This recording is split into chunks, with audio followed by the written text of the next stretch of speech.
Bridging the Gap podcast.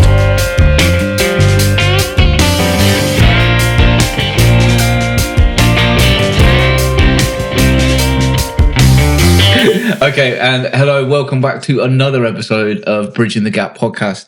Today, we have the one and only Kay Moorcroft. For those of you that don't know, she is my better half. And I thought it would be rude, considering we live in the same house, to not do a podcast, considering the line of work you're in and all the vocal stuff you do. And there's tons of your students are always asking about these kind of questions, and it would be very interesting to hear your story, what you do, and where you're going, but also delve into some of the weird shit we talk about throughout the week. And it's probably going to happen at some point. But I mean, firstly, you start, because I obviously know a lot about you. If I didn't, it would be a weird relationship. So for those that are choosing to listen, tell them a bit more about who you are. I am a vocal coach and a professional singer. I like saying that bit. Although I'm not, full on Beyonce. So I sing at weddings and corporate events. I run a duo. I'll dip in and out of bands if they need a dip. And then I spend most of the week teaching lovely humans to sing. Not me, I might add. Hey, I've said I'll teach you. You can actually sing very nicely. You tried to teach me at points, and I just have this memory of a long time ago, you making me lie down on the floor and put a book on my stomach and start breathing weird. And in the nicest way possible, because we're obviously dating, I just couldn't take it seriously, which is probably something that a lot of people have issues with when their partner's trying to teach them something. They just can't. I was just giggling. And I felt it was more rude that I wasn't taking it as seriously as I should. But who knows? One day in the future, you might turn me into the next Frank Sinatra or something. But for now, let's stick to podcasts. Yeah. So, okay, you live in this wonderful world of vocal coaching and performing and self-employment, which, to be honest, post-COVID, I think a lot of people have this desire to be self-employed and not controlled by the man, and just kind of have a little bit more control of doing something that they love. Because I feel a lot of people were on lockdown and they got kept at home, and then they took up new hobbies, and then they had a lot more time to sit and just think about what they're doing with their life. Everyone had their midlife crisis during COVID, basically. But let's find out a little bit more first about how you got to where you are today. Well, I did music at college, did music at uni where I met you, baby. Unfortunately for you. No. And then the whole time I was at uni, I was like, or when I was a kid, I guess I'd be like 13, 14, like when I'm 18, I'll be famous. And then I'd get to 18, I'd be like, when I'm 21, I'll be famous. And I was like, maybe I don't want to be famous. Maybe I just want to go to Asda and buy chicken and not get harassed. Oh, chicken was your choice of everything you could have picked then from Asda. That was what I used to think. Do you still feel like that now? Like when I'm 40, I'll be famous. Is it still going? Nah. So any job I had, I mean, at uni, I was just working for the P. But any job I had, I tried to cater it around space and time to songwrite. So I ended up leaving university and lifeguarding at David Lloyd's. Just quickly, what was the degree in at university? Music and music technology. So it was in the right vein for what you've ended up doing. You are one of the very few people I know that got their degree and their job now is actually related to it. Well, so I had that degree and then I ended up lifeguarding. And then from there ended up teaching swimming, which I did for 6 years. And my brain was like, oh, this is good, because most of the teaching hours are like 4 till 6, or you might have school in the day, and they're pretty chilled hours, which obviously wasn't very good pay. So I wanted to do that, so I'd have lots of time to sing and songwrite. But I ended up just doing as many shifts as I could, and I would be so tired from being in a pool for like 4 or 5 hours straight that I didn't end up. Maybe now and again I'd write some lyrics, but I wasn't going, oh, I've written this song, let's produce it, let's record it, like that. not that the fire had gone, but I was just so tired and trying to afford to live. Because like the day I moved in with my mum from uni, I moved out the very same day. And then I was kind of on my own. And my auntie and uncle took me in for a bit, to the point where I was like, they were so wonderful, but I just felt so bad that I was in the way. That was like, I need to rent somewhere. I need a job. Like, I had a job, but I need to make more money so I can look after myself. Yeah. And then I got fed up with the chlorine. I ended up working in a band. Ended up singing for them and then doing admin for them. And then literally the week that I went full time there, the person running the band was like, we had an argy-bargy, I won't go into details, but he was like, you can't work. He was a dick. You're allowed to say it. He was a dickhead. This isn't the BBC, it's not all PC. Okay, Right? he was a dickhead. And he was just like, we can't work together anymore. I was like, okay, great, thanks for that. So I was singing like full time. So then I went back to teaching swimming. And within that whole drama of going to be in a band full time and then not, and essentially along the way losing a best friend, because he was like my best friend at the same time. I had a terrible like virus. I'm going to stop you there before we go into all this. Firstly, I think you've just skipped over so much really quickly there. Yeah, you've just the whole university stuff. I mean, first question, do you feel like you got what you needed out of university to do what you do now? Do you think it taught you that? I'm leaning more into a lot of people these days might go into an apprenticeship and they want to learn that way. But I feel like the thought of a degree is losing its credibility, even though the cost of it is going up massively. Like, it's ridiculous, the university fees these days. But even though we were lucky before that all happened, do you feel that what you actually learned during those 3 years of headaches and coursework is what you use now? Because anybody that's listening to this, that even if it's not to do with music, wants to be self-employed in general, that is of that age, do I go to college? Do I go to uni? Do I do my apprenticeship? Or do I just go straight out into the working world? What would you say? The answer is yes and no. I feel like I probably would have got a lot more out of a course in like London or some place that was a lot more heavily music invested, maybe Brighton. But at the time, I had surgery, so I couldn't go to any auditions, and I did not want to stay at home, and I didn't want to go back to the college that I was at that gave me an unconditional offer, because it was awful. So in some ways, yes, because when you're on your own, like I wasn't producing anything, I couldn't play an instrument very well. So unless I had a backing track, I was just writing poems, or they'd end up sounding like some kind of rap, because I was like, I can't write to nothing. For those listeners out there, when the microphones are off, Kay likes to become a rap god. Listen, I would have you in a rap battle, just saying.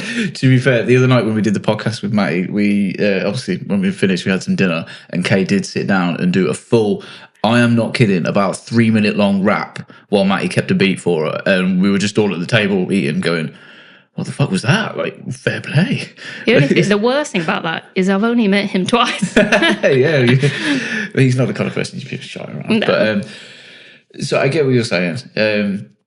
I mean, what is your opinion on this then? I don't feel like the content at university would have changed much, but the price of it. Well, at the time, like I just wanted to be away from home, but I didn't know what I wanted to do apart from I just want to do music. So I didn't know, like the plan that me and you were on university-wise is like some magical universe, like our lucky stars was the best plan. It's pittance in comparison to what they pay now. Yeah, and if I knew what it was now, like I don't think there's any way that I would go.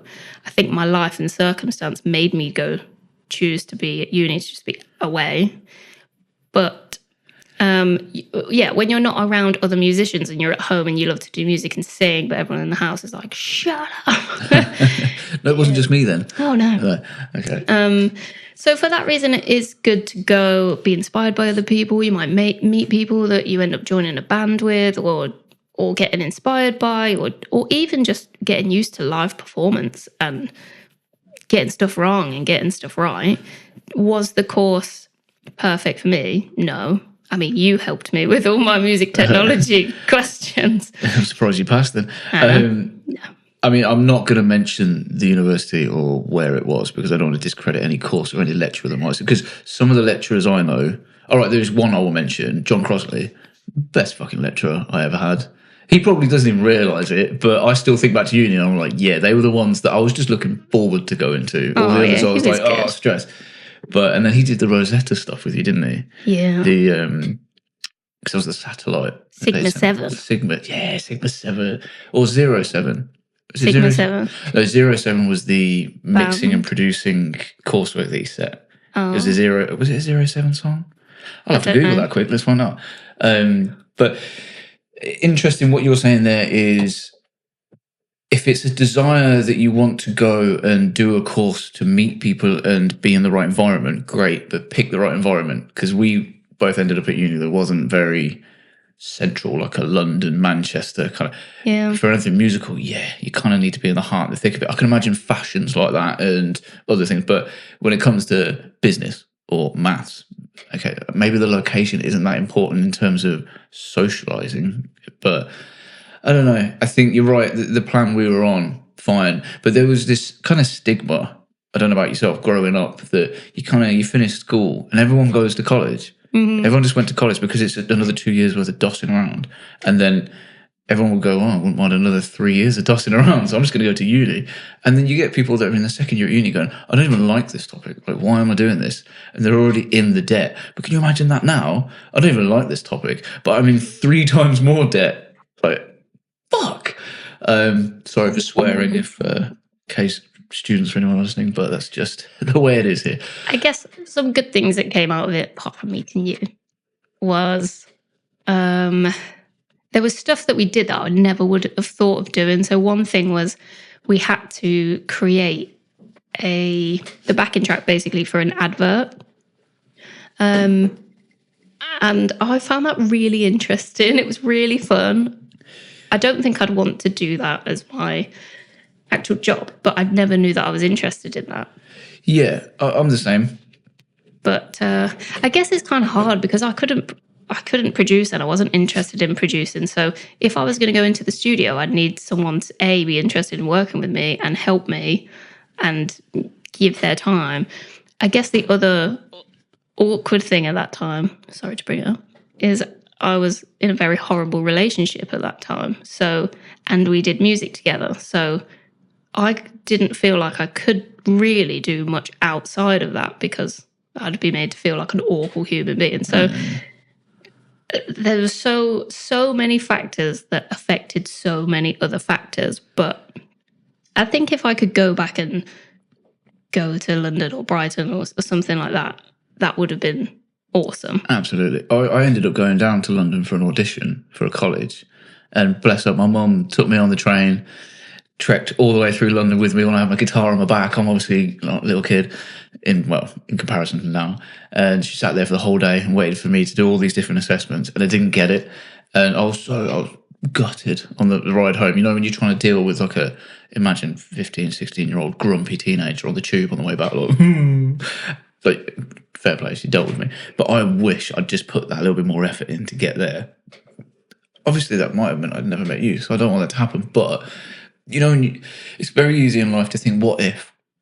What if I'd gone down that path and things had gone completely differently? But it's not a good way to think, really, is it? It's not a good way to think. But no, you want to think, what can I do now? I guess. Yeah. And, so coming out of that, I feel like we've got to rewind in my brain. When I was kicked out of the band, not bitter about that at all. No, can't tell. I ended up with a really bad, viral chest infection. I actually had horrendous tonsillitis, and the guy in the band, we basically went out as 2 bands. So, just to clarify for people, this wasn't like a band in terms of the next I don't know, Arctic Monkeys, playing your own stuff. It was like a function band It was a function band, but they were very successful. Like, that was their full-time job. So me doing the admin for it too, like, there was 2 bands out twice every week at least. But that's what I'm getting at for anyone, because there's probably people that are listening that don't understand that. To us, it's very normal that you can get these independent bands that want to be the next Foo Fighters or something. But when it comes to the working world of musicians, you do find that majority of people fall into this category of corporate gigs and working weddings and stuff like, and doing covers. And it's not the glamorous. I mean, there are other people like Steve, who we'll probably mention later on, incredible wizard of a guitarist.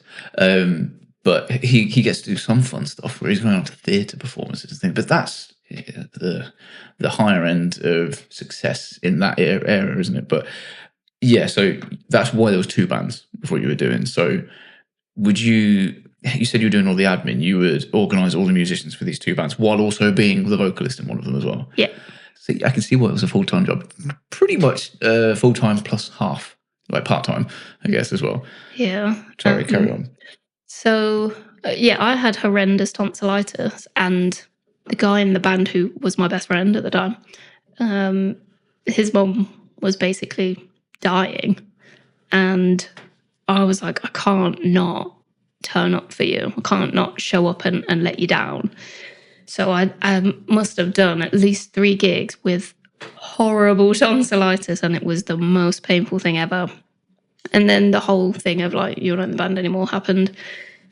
And I think just the whole stress of that, like, I'd basically got no job and was super poorly. I'd lost my best friend.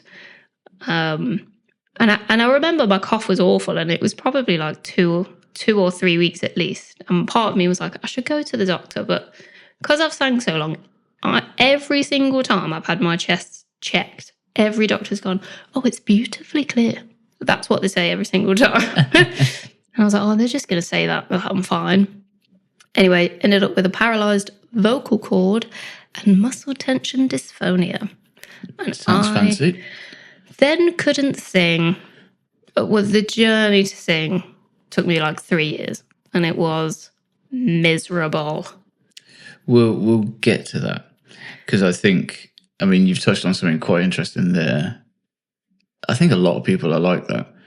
They're just so reluctant to go to a doctor and ask what's wrong. I mean, right now, while we're having this podcast, you've just made me stick a heat patch on my chest and have some Gaviscon and some tablets because I've got really bad indigestion on one side underneath where my heart is. And I'm going, no, I'll be all right.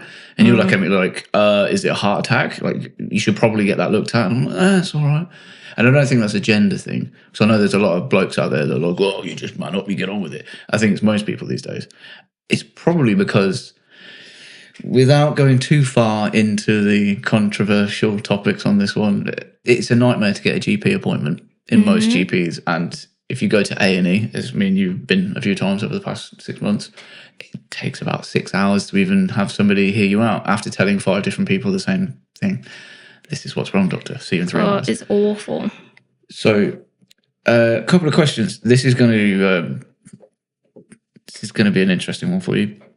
You mentioned there that you felt compelled to go out and do these gigs, even though you knew there was something wrong with your voice, because you knew that, I won't mention his name, his mum wasn't well.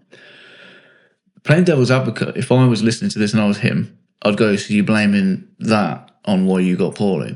Do you resent the fact that you went out for that reason at all? No. And my voice wasn't my voice wasn't paralysed when I was doing those gigs. I just had really bad tonsillitis. The whole So you didn't know it was going to happen, really? No. And it wasn't him. It was the whole situation. Like, I've lost my job, I've lost my friend, I've lost, like, it's a catalyst of things. I'm poorly and I'm in pain. Like, it was like going through a really bad heartbreak in 2 different areas, if you like, in a friendship, like grieving a friendship, and also, oh, I've got no job. Like, what? And at the time I didn't have a great relationship, like, with some of my family members. So you feel start feeling very alone a bit. Very alone, and also, like, I want to say sorry for myself, but just sad. Like the whole thing was so sad. I can imagine there's a feeling of fed up and exhausted. Like you keep trying to do these things, but things aren't going right. And then you don't feel there's a lot of support there to get you other than your auntie and uncle that have taken you in. And then suddenly things are going wrong. And you go, oh, fuck's sake, I keep trying, but what do I do now? And then, it's going wrong again. What do I do now? I think a lot of people end up in these scenarios. It's very relatable, even though not everyone's a singer. We've all felt like that at times. It's awful. But like Matty says on the previous podcast, life can be gritty. And there's only one reason you're sat here now able to talk about it. Because, perseverance pays off. And, Yeah. So, the vocal injury. I obviously know a lot about this. And you've shown me some weird looking videos of what a vocal tract looks like. And the two things, for those that can't see, I'm using my fingers to try and tap them together. But anybody that wants a weird giggle this evening or this morning, whenever you're listening to this, do Google, what's it called? Well, you can, if you Google vocal folds in use, there's a lot of videos of people. Basically, they have a camera up their nose and down their throat, and you have to sing or try and make sound, basically. I've actually had that before. Yeah, it feels disgusting. Yeah. But the worst thing is, I went in there because I've had a problem with my ear, and the doctor did not tell me he was about to do it. Oh, I thought, I've got a problem with my ear. He'll probably stick that thing in with the light. And he just went, head back a bit. I was like, okay. And he put it near my nose. And I was like, what's he doing? Just checking if I've got any bogies or something. He went, and I was like, we're not that close. Like, when you're describing it, I can feel it in my throat. It was horrible. Name me sex tape. But worst thing is as well, he didn't even be gentle when he took it out. It was like you're looking at me like it's a dirty joke there, but we'll let everybody else fill in the gaps then. Okay, so he's the vocal folds. They don't look like anybody other than vocalists would think. I'd encourage you to just go and Google it because I was fascinated and also a little bit disgusted when I first saw it because people just talk and assume, I don't know, there's just this tube that comes up from my lungs and my diaphragm wiggles a bit and that's what pushes the air out like a big bagpipe and that's my voice. And all right, I know there's probably like an Adam's apple and that's why I sound a bit deeper than you. No. There's like some weird butterfly wings going on in your throat that kind of get bigger and smaller. So that's my description of it. Your turn. Well, do you know what's more fascinating? That your body, as a baby, knows to grow that. Like, as a bunch of cells growing, your body's like, we need eyes, we need arms, we need some vocal cords. I'm just going to say, I'll be honest with you, it's pretty fascinating that it knows to grow any of it. Like, we are the aliens. Bonkers. Octopuses are aliens. We'll get into that in a bit, all right? So, the injury. Talk to me more. I think this is really interesting because I didn't think, obviously, at the time, I was quite naive to the whole thing. But then the more over the past few years, how you've dealt with it and what you've had to do, I don't want to spoil it, so I'm going to let you talk about it. But I didn't realise that it's such a serious thing, but it's also something that a lot of people have had problems with. So there's a lot more information out there than we thought about it. But there may be other people at some point, if anybody more than 10 people even listen to this, might find this and listen to your description of it and what you did to deal with this. It's quite important that you take us through this in a good way, if you know what I mean. So no pressure. Well, interestingly, when I had it and I Googled vocal paresis, there was like nothing. Like I wanted to watch a YouTube video, someone go, this is what's wrong with you, this is why it happened, and this is how long it will take to get better, and this is what you've got to do. I just wanted those 4 answers. And nobody could give me those answers, like why have I got it? Oh, it could be for lots of different reasons. I also had silent reflux at the same time too. What's that? Acid reflux, but you can't feel any heartburn, so you don't know you've got it. I'm sorry to interject again, but do you not find it fascinating? I've spent 32 years of my life not knowing what heartburn was. And I always used to go, I've got that weird kind of battery acid feeling in the back of my throat. Must have eaten something dodgy. And you're going, that's heartburn. And I always thought, because of the name heartburn, it's something in your chest that burns. Well, same. But it's not. It's like this weird acidy feeling. No one ever told me that. And now I've discovered Gaviscon and my life's okay. Already, for sure. All right. Just for those of you out there that might be in the dark like I was, please continue. Well, yeah, I was the same. because I didn't have any heartburn, and I would get what's called, really gross, post-nasal drip. So my nose would just start running for no reason. But I also felt like I had a lump at the bottom of my throat. Like when I'd swallow, it'd feel like it was going over like an extra lump. And they were like, oh, yeah. Well, obviously they inspected my vocal cords, but they were like, yeah, you've got acid reflux too. So the paresis and the muscle tension dysphonia are obviously related, but also two separate things. So obviously the muscle tension dysphonia was caused by the paresis, but if you imagine, this isn't how it works, but if you imagine if you clapped your hands together, let's pretend that's how your vocal cords come together. Imagine that your right one will go out and in to join the clap, and your left one is just like collapsed and won't meet in the middle. So my right vocal cord was going all the way over to the other side. Oh, so it was compensating for the fact that the other one wasn't moving. Yeah, it was like, come on, left-hand side, give me a clap, bro. And it was like, no. So were you singing just down the left-hand side? Yeah. People only hear it in their left ear or something. I was mono for a long time. The Beatles would have loved you. I know, right? But I knew something was wrong when I could literally sing like 4 notes in tune. All my high end had gone. Like me then? No. All my high end had gone. Most of my low end had gone. And I was like, something's not right. Like I have lost control in so many ways and I don't know what's wrong with me. And you know what? In all fairness, the doctors were awesome because I rang them up.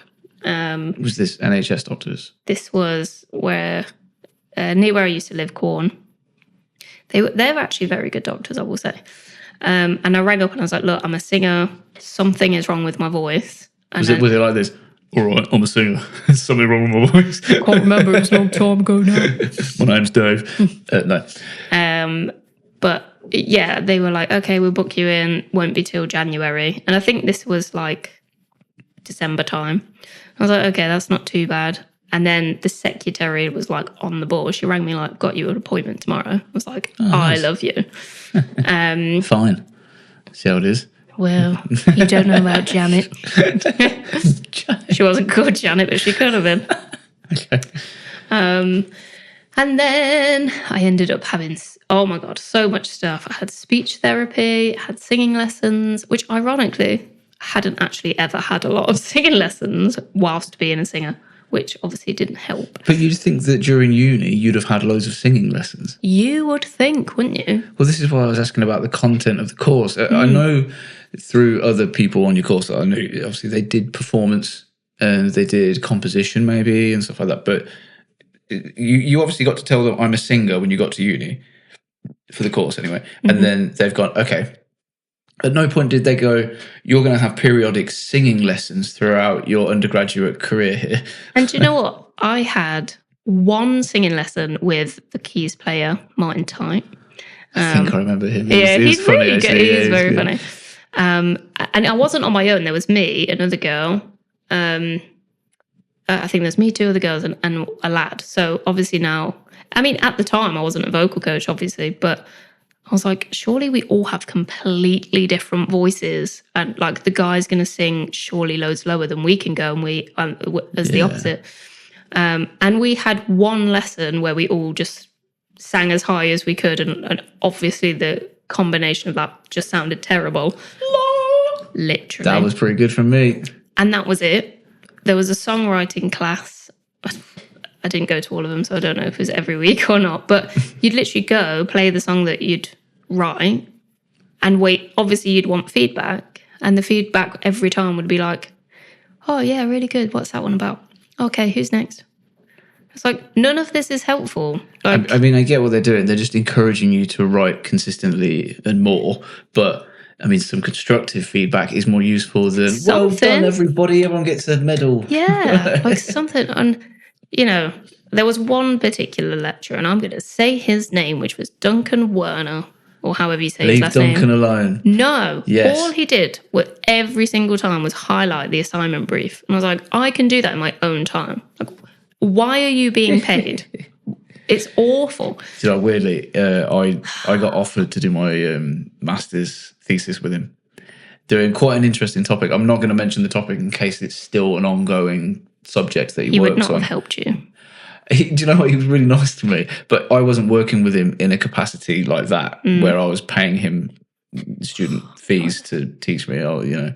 But I didn't end up doing it. Did I? And I don't know if you did this, but there was a woman who came in to teach us.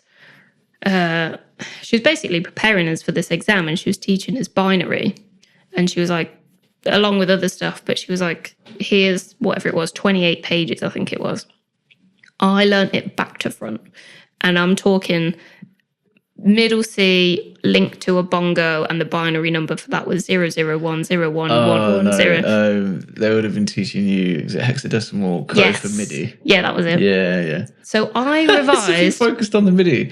Well, that's what she said. She said, you're going to have an exam, learn these 28 pages, did it, worked really hard. Then they got rid of her and was like, she's taught you the wrong stuff. Never had an exam on it. For those of you that can't see, I'm hanging my head like, oh dear. Fuming. Oh. Do you know one lecturer you had that I never really got the pleasure of meeting? Michael Brown. Oh, what a guy. I wish I had, because he just seemed like this gentle giant. Really. He is, like, yeah. Yeah, he seemed cool. I don't know. What did he teach? Don't know. I think it's been so, I mean, what's it been, like 13 years? I mean, it's since been we were about at uni? 7 years since my master's, so it's probably been about 10 years. Yeah. Since, it has. It's been 10 years because it was 2013 graduation, so yeah. So it's hard to remember. I'm sure there's like music in context and stuff like that we did. Yeah. But I remember once, I can't remember who it was to or what it was about. And he's such a lovely, like, laid back person. And he went mental at this guy. I can't remember why. Part of me is almost like, have I made this up in my head? But I'm sure he was like, rah, and everyone was like, oh. That's like when you're at school. Yeah. And somebody gets told off like properly, and everyone's like, oh shit. Yeah. She's going in the chokey. He was really nice. John was really nice. Chris was very clever. You've mentioned Chris plenty of times to me. But you know what? He's really nice, but he would answer your questions with questions. And you're still like, okay, but you want me to provide you with an entire, however many worded page document. So if you can just give me a yes or a no, I know what to spend my time doing. Yeah. So that used to stress me out a little bit. And I remember once actually after a lecture, he asked for anonymous feedback. And I wrote on there, sometimes you answer questions with questions. So if you could just like... Just get to the point, mate. Just like give me a definitive answer, that would be nice. And he saw me put a piece of paper down, but he didn't see what I wrote on it. And then he got us all together and someone had written, and he was looking at me dead in the eye, like it was me who said it. I was like, it wasn't me. Someone had written down, you talk too posh or your words are too clever. It was literally written like that. If you could just dub it down, that would be great. And he was like, I don't even know what to say. Like, you're on a university course. Like, this is ridiculous. I can't believe someone's written that. So I'm laughing because I'm going, was I in that course? Because that sounds like the type of arsey thing I'd have written. No, you wouldn't. I would have. But you would have understood. He wasn't saying, like, hieroglyphics. Like, what he said made sense. It didn't need to be. I guess sometimes it didn't feel like it make sense because he didn't go, and this is... It wasn't like X plus Y equals Z. It's like X plus Y, but if you remainder 2 and then make it into a fraction and divide it by 7, you could come out with an 8 or you could come out with a 6. And it's like, well, do you want me to write about 8 or 6? I mean, that just hurt me right now. Yeah, well, that's how I feel when you talk to me about maths. I'm like, stop I talking. like maths. This isn't the kind of podcast where I'm going to bore people with why I like maths. But, no, please don't. Let's rein you back in a little bit. The vocal injury, you were saying you had lots of different remedies. Can you talk us through a little bit about the process and what it's taken to get you back to where you are and being confident in it again? Firstly, BAPAM, what a beautiful charity they are. if you are a musician of any kind and you are struggling with anything, go to BAPAM. They were so awesome. They gave me funding, basically. Everything costs so much money. And they gave me a certain amount of funding to basically use for my own rehabilitation, basically. Just for those, British Association for Performing Arts Medicine. That's what BAPAM stands for. Yep. So I used that money for laryngeal physiotherapy. If you think of that as like a deep tissue massage, but on your voice, on your larynx, on your neck. And I actually, I'm gonna call them out. I went for one appointment in London at Physio Ed, is what it was called, because there's literally was like 3 places that would do it at the time. 2 were called Physio Ed. They were both in just different parts of London, and then one in Kensington. Kenilworth, sorry, not Kensington. At Buckingham Palace with the Queen. And I was really annoyed because I went all the way to London and it must cost me like £140 just on the train. And I went to Physio Ed and they were like, oh, you're not at this one, you're at the other one. And I was like, oh, crap. And I got in the taxi and I was like, can you just go as fast as you can to the other Physio Ed? And I full on just, I think it was probably like £5 and I just gave him a tenner, like, there you go, thank you, bye. It feels like a scene out of a film. You're like, step on it, go.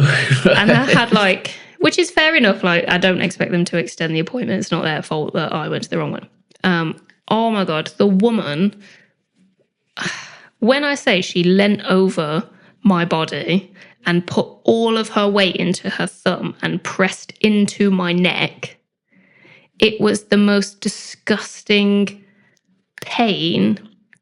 And it hurt so much that I couldn't talk. I was literally just like, I mean, it doesn't sound useful. No, she went from the top of your neck to the bottom on the side of my neck, but like really hard and really slow. And honestly, I could do with some full-on PTSD therapy after that.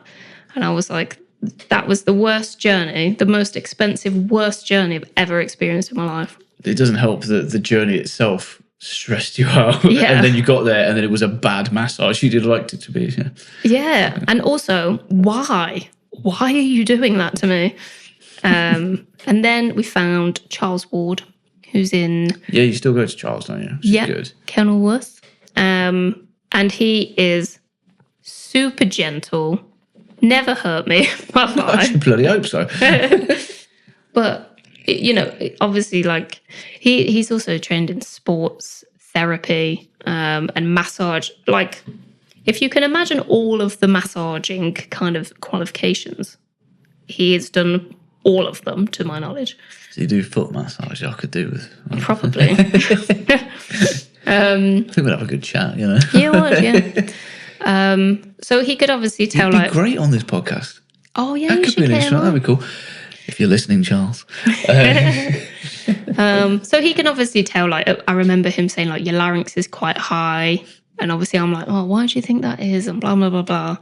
And still I'll go now. And honestly, it's like, it's really weird because you're having a massage on your throat and on your neck. But after half an hour, I'm still like, I'm ready for a nap in the car. I'm like, oh, I'm so chilled. I think that's a good point because, I mean, find me a person that doesn't go to the barbers or the hairdressers, and when they're after 10 minutes of somebody touching your head, you just want to sleep. I don't know who doesn't like that. You know, you kind of drifting off. But you'd think that with the larynx, which is kind of the Adam's apple part, you'd notice on your neck, it's such a delicate thing. Like even now, I'm touching it, and I don't like how fragile it feels. But somebody massaging that, is it quite a lot of pressure? Or is it just... No. Oh, I was going to say. Like, literally the opposite to this woman who tried to reach the other side of my brain. So I did that. I did speech therapy, and still my speech isn't good. And I don't want to point it out because you're all going to hear it now, but I vocal fry a lot. And so do you, actually. I was going to say, we've spoken about this because... you're a product of your surroundings, aren't you? And because you're near me, who smoked for a very long time, and I'm just quite lazy. And I was talking to someone about it today. When you listen back to yourself, nobody likes hearing their own voice, but I have to when I'm editing these, and I sound more gourmier, if that's even a word, than I like to think. When I'm speaking now, I think I'm articulating quite well, and I could sound rather posh. And it's but really, when I listen back to it, it's like, yeah, all right, mate,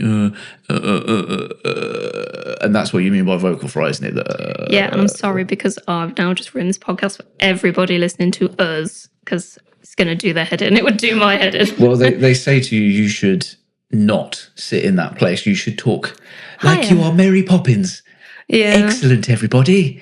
But that's how you get sanctioned, and people will put you away like you're crazy. It feels like you've got to do that, but actually, really, I've just got to take better breaths and have more excitement in my voice. But that's really hard to do when you've spoken the same way your entire life. And I don't have the energy to be like, hello, turn left at the next roundabout.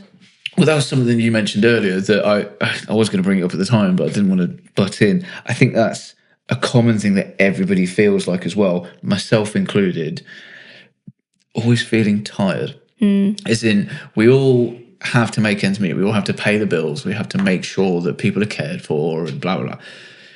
But when you've worked a 40-hour week, every night when you finish, you've still got to think about what you're going to eat. You've got to cook dinner. And if you want to be healthy, you've got to cook it fresh. You can't just order a Papa John's every night. But you also want to exercise because you've got to stay healthy. We're getting to that age where if we don't start looking after ourselves, we're going to end up like the Americans. Sorry, was that? No. But I think a lot of people end up like that, where they're going, I'm exhausted, but I want to pursue my dreams. How do people get the get up and go? It's usually energy drinks and not a lot of sleep. But you've kind of got past that. That's the really interesting bit that I enjoy listening about any entrepreneur or any self-employed business owner. How do they tip the scales from being employed as a PAYE swimming instructor, or whatever you call it, to then being self-employed? And we'll get into it, but it's just the exhaustion side of things that you really tipped me off there. Yeah. So I guess coming back to this vocal injury thing. Yeah, sorry. That's okay. I don't really want to waffle on about it, but at the time, I had nothing. Like, there was literally one video of this woman who said she had acid reflux, and she went on some weird diet, and she'd like made a PDF, and I downloaded it, and it was literally like, I didn't eat any. She didn't eat anything apart from like lettuce, and then she'd like introduce a carrot, and then she'd introduce. Diet. Oh my god! I was like, okay. So I think it didn't last long, obviously, but I tried to do stuff like that. I went to hypnotherapy because at one point, which you're very aware of, I went for some singing lessons, and this lady at the time was like, "Oh, you're ready? Like you're okay? Like your voice is okay." I was like, no, it's not. Because I felt like, I describe it as hitting a ceiling. Like my notes would just go flat after a certain point. There was no brightness. Oh, so you'd be like, duh, duh, duh, duh. And as you got up, there'd be a certain point at which it was just like kind of flat. Yeah, it just felt like, like I'd get to a certain point and it was like, nothing's going higher than that. And if you want me to try, it's going to be like, ugh. I think blokes understand that feeling more than anyone. Why? Because obviously when it breaks, we kind of just get to a point where if you ask us to sing high, we're like, we just turn into Voldemort. The boy who lived. Come to die. Now we're getting into how weird we are when people aren't around. How about a good... No. So you lost me there a little bit with what therapy did you say it was? Hypnotherapy. And that is, just clear it up for me. That is full on, sit in a room, close your eyes, and this woman's like, take deep breaths, go down the elevator. Did you start floating off the sofa and she was kind of holding her hands above you like, oh, magician? No, do you know what? I went in there like uber skeptical. I wasn't like, this is going to change my life. But at this point, I'd spent so much money, both thankfully from BAPAM and my own money. I'd gone to a lady to test my blood work to see what I was intolerant to, because nobody was giving me answers, and I was so distraught that I was like, I'm either just going to be chuffing miserable Sorry, I've just started laughing because you said intolerances, and I remembered me saying you're not dairy intolerant, you're dairy ignorant. I'm ignorant. My body is ignorant to a lot of things. It's not your body, it's you going, but ice cream's just worth it. Oh, it is. Don't make me laugh. This is the indigestion again. Carry on. So, yeah, I was just, at this point, I was like, I will try anything. I don't care. And I was literally like, this isn't going to work. It's not going to fix my problem. And it was quite interesting, actually, because she did the whole go down in the basement in your mind, imagine a load of doors with like numbers one to whatever, go through a door, and my door had number 3 on. And in that door, she didn't say, but I was 3 years old. And I remember, weirdly, what came up, which is nothing to do with muscle attention dysphonia, she was saying, oh, what can you see? And I was 3 years old. Like, this is super true. I don't think I've told you this. It's not, no. I was 3 years old and my dad was lying on the sofa. And this is a true story. Like, this actually happened. And he had a load of like beer cans at the side of him and he was doing something on the sofa. And I just went in to talk to him. And I don't know what I said, if I said anything, but he just started like shouting at me to go away. So I like ran off crying. But because it was like I was me, like little me, but I was also outside of me as like big me. Yeah. If you know what I mean. Did you then start feeling sorry for little you? Well, they do say a lot of stuff like that in therapy and stuff. But she said, how do you view that now as an adult? I was like, well, I shouldn't feel bad. That wasn't my fault. That was his fault. But you still want to give little you a hug. Yeah. Oh, little K needs lots of hugs. So that was interesting, but it didn't fix the problem. And I remember like I felt really bad because I just joined the most amazing band, like amazing function band. And we just done this music video, and bless him, like Russ, the bassist, he'd spent so much money on this video and I was so excited. I've never met Russ, but I've heard so much about him. He's the oracle. Russ, if you're ever listening, we need to meet. I still find it weird you've not, in my mind, you've met. And then my voice had gone. And they just spent all that money on those videos and had to get dep singers and obviously explain to agents like what had gone on if they wanted to book us for a gig. And when I was told, oh, you can go back, I did go back to doing a gig, and Russ was like, well, we need more promo. Now you're back. And he did a video, and I listened back and I'm like, oh, it's awful. Like I wasn't ready, and my voice was still like hitting that ceiling. And interestingly, like a bad but good thing I take away from the fallout with the guy from the band. There's obviously a lot, like a backstory that I'm not saying, but one of the things that he said was, you're really pitchy. Like, you're not good enough to sing 4 days in a row. You're really pitchy. That's that seed. And I was like, oh, okay. So, and I remember that sticking with me while my voice had gone. And since then, I have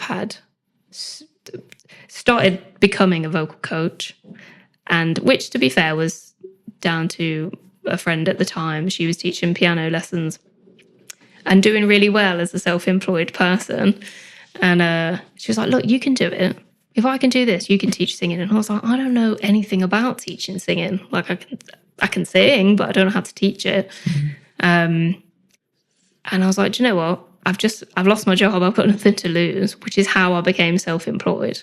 Like there was nothing to lose at that point. So it was kind of drastic circumstance that I was talking about the theoretical scales being tipped, but you've just kind of gone, well, the scales weren't there. Yeah. The scales got kicked off the table. I was just kind of do it or you're sleeping outside. and if anything, like I totally believe everything happens for a reason, and all bad things, there's a blessing in it somewhere. Yeah. I say that sometimes there isn't, but most of the time there is. Well, it's like I was saying. I nearly went down to London. I nearly moved to Manchester when I finished uni. And if all of these things hadn't happened, we wouldn't have met. You got to look at the good with the bad as well. Yeah. So it grew from there, being self-employed and doing that and building it up from there. But at the same time, having my own singing lessons, and my voice, apart from my speaking voice, my singing voice is so different now. And I'm not saying I'm amazing. Like, there's still loads of things that I want to learn, but my voice is so much better than it was. And it's quite interesting, actually, because I do find this a lot with the people that I get as well to come in as students. You don't often get many people that are already musicians, because if you can sing and people are paying you and people have always complimented you and no one's bullied you for it or whatever, you don't have any reason to even think about singing lessons, or you wouldn't even be like, oh, I want to spend my money on that. You just want to go out and sing and I think it depends. Some people are very focused. They're like planning, and they'll have a plan like, oh, I'm going to do this, and then I'm going to work in theatres, and I'm going to be a performer. So to do that, I'm going to need lessons. I'm going to need gymnastics lessons. I'm going to need performance lessons. So I should probably get singing lessons as well to make sure that the auditions go well. You do get these people that think like that, but not at a young age. No, I would say, obviously, most people that do stuff as a young age, a lot of that is also down to the parents going, oh, would you be interested? Do you want to do that? And blah, blah, blah. Well, okay, yeah. But if you're getting paid to do something, let's say like you're really good on guitar. Let's say you got paid as a guitarist and you love doing it. You wouldn't go, I should probably have guitar lessons. Why? You're already good at it and you're getting paid to do it. So I don't know. I think that I'm being devil's advocate again here, but I feel like it depends on the person. Because for me, even if I was very good at something, I'm not stubborn enough to think that there's nothing else to learn about it. I've learned the hard way in life that there's always more to learn. You never know everything. And if you think you know everything, then you're just a bit, I don't know what it would be, snobby or smug about it. yeah, it's not, do you know what? It's not even all that. It's like, if you could fix, I don't know, a bathroom, if you could fix a bathroom and get paid to do that job, you wouldn't then go, oh, maybe I'll see if there's a better way to fit that bathroom and I'll pay for this course, because you'll go, well, I know how to do that. It's a waste of my time. But again, then I feel like it's very specific to the trade and the industry. Because I get what you're saying. If you've been a plumber for 20 years, you're not then going to go, should I go back and do this new plumbing course at the college? You're going to like piss off. I've seen it all. But when it comes to like the industry I'm in, I'm not going to name what it is, but you have to do your qualifications every 3 years. So you have to go and keep up to date with it. But then also with musicians, new genres come out and new types of things are always happening, and you're always wanting to learn about that. Maybe you don't pay for lessons, but you still go and teach yourself. Because I feel like you get to a certain point with things where you're able to teach yourself, which is what I see you doing. I guess especially during this vocal health. I guess the main point I'm making is it doesn't enter your mind. Like, if you can fit a bathroom, it doesn't enter your mind to book a course. So that's when people end up, most of the time, the most common, I guess, vocal issue would be something like nodules. So for me to have paresis was like uber weird. Are nodules the lumps on the vocal folds? Yeah. And then paresis was just literally the whole fold just wouldn't move, one of them. Yeah. So paralysis would be both. Like nothing. I had paresis of the left side only. So really, I don't know the full difference between if paralysis is both and paresis is one, or if there's paresis there's slight movement. But from the video that I had of my voice, there wasn't any movement on the left hand side. Not that that's kind of neither here nor there now, really. But so yeah, basically, doing a lot of different stuff and the singing lessons, the speech therapy, going back on the gig scene, going, nope, not ready. Then I had a massive fear about I just stopped listening to myself. I realised now I wasn't listening to am I on key or anything. And when I'd try and record stuff for you in the studio at home, I would just have a massive freak out that I would be singing and I'm like, I'm off key, it's not right. Then you're like, oh, is something still wrong with me? Why am I getting it wrong? Then I had a whole fear of just recording in general. I think, from my perspective, putting a microphone in front of anybody makes them panic. Because not only is it, oh, I can hear myself, it's also, what for a vocalist, it's whatever happens right now is captured. And there's always this pressure of, I've got to get it right quickly, because it used to be, classic the studio irony era, of talking about mics and you just smack it across the room. this political side of me, I can't help but move my hands when I talk. You're flouncing. But it stems from the olden days, doesn't it? Everyone thinks studio time costs money, so you better be good and get it done first time. But I think for you, it is added. But I guess to help paraphrase what we've been going on about here, during your journey of repairing your own voice, it's been interesting to watch how it's not just been a physical fixing of something, it's been a psychological development as well, of kind of understanding your own anxieties and how that can cause a physiological response, but also managing your own kind of stress and kind of making it fun again, and just getting back to a point where you're enjoying it. But then I watched you in the beginning doing nothing but book work as well. I remember you just kind of come into this library zone with your mind, because you're going, oh, I've got a problem, I need to understand the problem better before I can start finding a solution, because nobody out there is showing me where the solution is. Shit. And you were just books and papers and blah, blah, doing all this research into it. And then slowly you understood the problem more. So you knew what avenues to go down, rather than just feeling like this ocean of possibilities of what it could be. You narrowed it down to a couple of streams.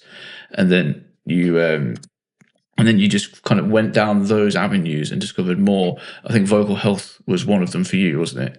In terms of making sure, avoiding dairy and avoiding... That's not true. Oh, yeah, actually, you told me the dairy one wasn't true, was it? Mm. Okay, well, it's you religiously live on your lemon, ginger and honey teas and all this kind of... I mean, talk to us about that then, because you've done a lot on vocal health. Well, I ended up doing a vocal health first aider course. Don't you know? Just ooh, fancy. to help other people, but also to help myself. Of like what things to spot, what's good, what's bad. How do you get rid of acid reflux? How do you treat acid reflux? Blah blah blah blah. Gaviscon. Yeah, well, there's a lot to it. There's a lot more to it. But yeah, I think within that there's so much that's covered. One of those things is no food or drink ever touches your vocal cords. So when people say like you can't have dairy before you sing, it's not true. It's not going to touch your vocal cords. But if you feel like, well, obviously if you're intolerant to it, don't eat it. Or ignorant. Or dairy ignorant. If you feel like, oh, if I eat this yogurt, I'm not going to sing good, just don't do it. Like you've already, it's a placebo at the same time. But you know your body better than anyone else. And I remember when Channel 4 came to Derby Uni and they were doing stargazing live, and I was performing. We were performing. I did that with you, yeah. And I'd eaten a sandwich beforehand, and it was a very nice sandwich. And I got up there to sing, and I was like, oh, the way I hate this word, but my brain was just like, my voice feels claggy. It feels like this bread stuck in my throat. It wasn't, but that's how it felt. Yeah. So yeah, there's a good tip for anyone. Nothing's going to touch your It is interesting that nothing actually touches it, because you think, well, when I'm eating, surely there's only one tube for it to go down. How does it? Well, because once you watch the video of the vocal folds, how does it not touch that on the way down? But there's a fold, isn't there, that kind of moves back and forth depending on whether it's air or whether it's liquid and food and stuff. Yeah, but you've also got to think think of it like you've got a food pipe, if you like, and then where your vocal cords are under, if you carried on going down there, that's your lungs. So if you put bread or food in your lungs, you're going to die. Well, for the longest time, I thought there was a liquid pipe as well. I thought there was, I thought there was a food one that went to your stomach, and I'm not kidding you. A liquid Got a master's pipe? degree in science, like masters of science shit, and obviously wasn't of biology. But I thought that there was a tube that went to your stomach and another one that went to. That's so cute. I know. Can you just clarify how old you were when you found out there isn't a liquid pipe? I mean, it wasn't that long ago. It was probably only about 10 years ago, 10 years ago. Liquid pipe. Liquid pipe, yeah. My favourite words. Yeah, but so I mean, another interesting vocal health thing that I hear you saying to students in events that you do is the dehydration thing. And you say anything actually classes as water. Everyone's like, I must have just water, but you're all actually there is still water in a coffee. You know. Well, it's still liquid, isn't it? It's obviously alcohol is dehydrating, so that is not good for your voice because you need to have a layer of moisture on your vocal folds. And to do that, you have to be optimally hydrated. So when you first take a sip of water in the morning, that's not going to go to your voice. It's going to hydrate the important places first. So it's going to go to your heart and your brain and your lungs and everywhere else. And it could take a good, 2 hours before you're fully hydrated of drinking loads of water. But you can get around that by having a nebulizer, which will change your life. You love a nebulizer. I do. I sound like Phil Mitchell in the morning. I'm like, you're right. And then a nebulizer, I'm like, hello, I'm female again. Yeah. A nebulizer, So a nebulizer will put moisture directly onto your vocal folds. So imagine you just sat in a steam room, basically. But it's a mini one. It literally looks like a vape. It does. You call it my vape, don't you? Yeah, well, you call it your vape. So I'm just going to vape in the morning, whereas I'm actually vaping. But nicotine-free, though, may I add. Yep. But think of it as kind of like a handheld device with a mouth tube that you can sit and just inhale. Is it warm air or is it cool air? So the nebulizer is cool and it's 0.9% saline solution. It's not... Yes, you don't just chuck water in it. No, which I did do and then got told off for doing that because I didn't read the box. No one reads the instructions. But then if you've done nebulizer you can have in the morning, before gigs, between gigs, any time of the day. When you've finished with your vocal load, so by the end of the day, whether that's you've done a gig or you're in a job where you're teaching and you're talking all the time, or you're shouting and you're teaching swimming, or even if you just work on the phones for a company and you spend 8 hours just talking, then you want to steam, and steam is hot air, moisture, again, steam room. But with that, you want to not talk or say anything really for a good 20, 30 minutes, and it's very good for any inflammation on the voice and get the voice to basically go. Because most people, if they've spent 8 hours on the phones for some company, they're not going to want to talk for half an hour after anyway, are they? But interesting, I like that one. And I mean, they're inexpensive, really, aren't they? You can pick one up for, But I mean, we were in Manchester this weekend just gone, and we stopped off at some of the local bars just to see the live music that was going on in the Northern Quarter. And there was a duo on, wasn't there? And the vocalist, they took a quick break, and the vocalist was sat in the corner of this bar, just on her nebulizer. I was so proud of her. I know. We both kind of looked and went, well, at least she knows what she's doing. But for any vocalists that haven't heard of it, you're missing out. Yeah. It's like a cheat code for getting through long gigs and stuff. But another one that has just come to mind that I find quite interesting is we obviously like to pop into the gym or doing some kind of workouts. You always really struggled with the concept of, is strength training dangerous for your voice? Because obviously anybody that's done it before, if you're doing a deadlift or you're picking something heavy up, you look like for those Coronation Street fans, Deirdre Rashid, when she's like, and you just see all these neck veins coming out, and obviously that's close proximity to the something else that people don't realise, your instrument, which is your voice, and it's the most delicate living instrument. It's not like a guitar. If I snap a string, I'm sound. I'll just buy some more. So, from what I understand currently, the best things for your voice are yoga, Pilates, and swimming. you can do weight training, but if you're doing a push exercise, you want to do a pull after it. So you're balancing. You're not just doing like, I don't know as much as about weight training Just as doing you a shit do, ton of press-ups. Sean Connery, shit ton of press-ups. Yeah, I get that. Because you just kind of overload the front instead of doing some pulling and evening out the back because it corrects posture, I guess. Yeah. Yeah, but also I guess the problem for me at the time is the whole thing of muscle tension dysphonia, which I don't think about now, which is wonderful. But at the time I thought about it so much, like, oh, I've still got it. How do I get rid of it? Don't know. Nobody knows. What's happening? Nobody knows. And I thought if I'm going with weights, I'm just making it worse. So in my head, because I had nobody telling me otherwise, it just all seemed bad. And then I just kind of stopped exercising and turned into tubby toast.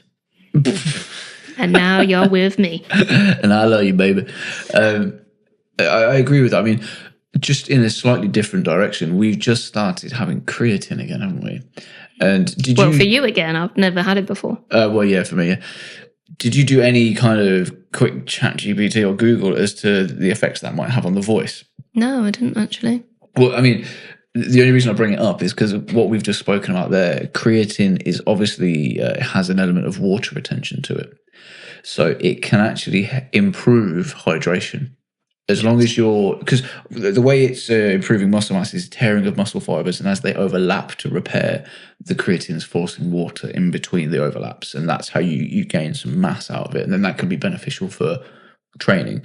But if you're taking in enough water while drinking it, you're actually really hydrating your body in general anyway, which is good. There's other reasons we started taking it, obviously the cognitive benefits of brain function more fatigued and stuff, which is really interesting to see how it's working for us. But I'd be interested to, if maybe next time we do a podcast or something, just to see if we can find a bit more out about that, because we are starting to do bits again of training, aren't we? So it's not going nowhere, but I don't know. I think it's interesting. I was going to ask you about like common myths of the voice, and I think we've kind of covered a few of them now, which is kind of good. One thing I wanted to ask is, it's a tricky one. What do you think makes every voice different? Because you touched on it a bit earlier when you were in uni, and everybody had a different voice, but they were trying to teach you the same thing. And I hear obviously you teach different people different ways because they've got different types of voice. Like, I'm not going to name names because I mean, the voice students, I think they're brilliant, but I see that they obviously all do have different types of voice, and you as their coach have to tailor it to them, don't you? So what makes them different, and how do you deal with them? So a few things. One is obviously your genetic makeup, like your size of your pharynx or your larynx is different. Everyone's bone and muscle structure is different.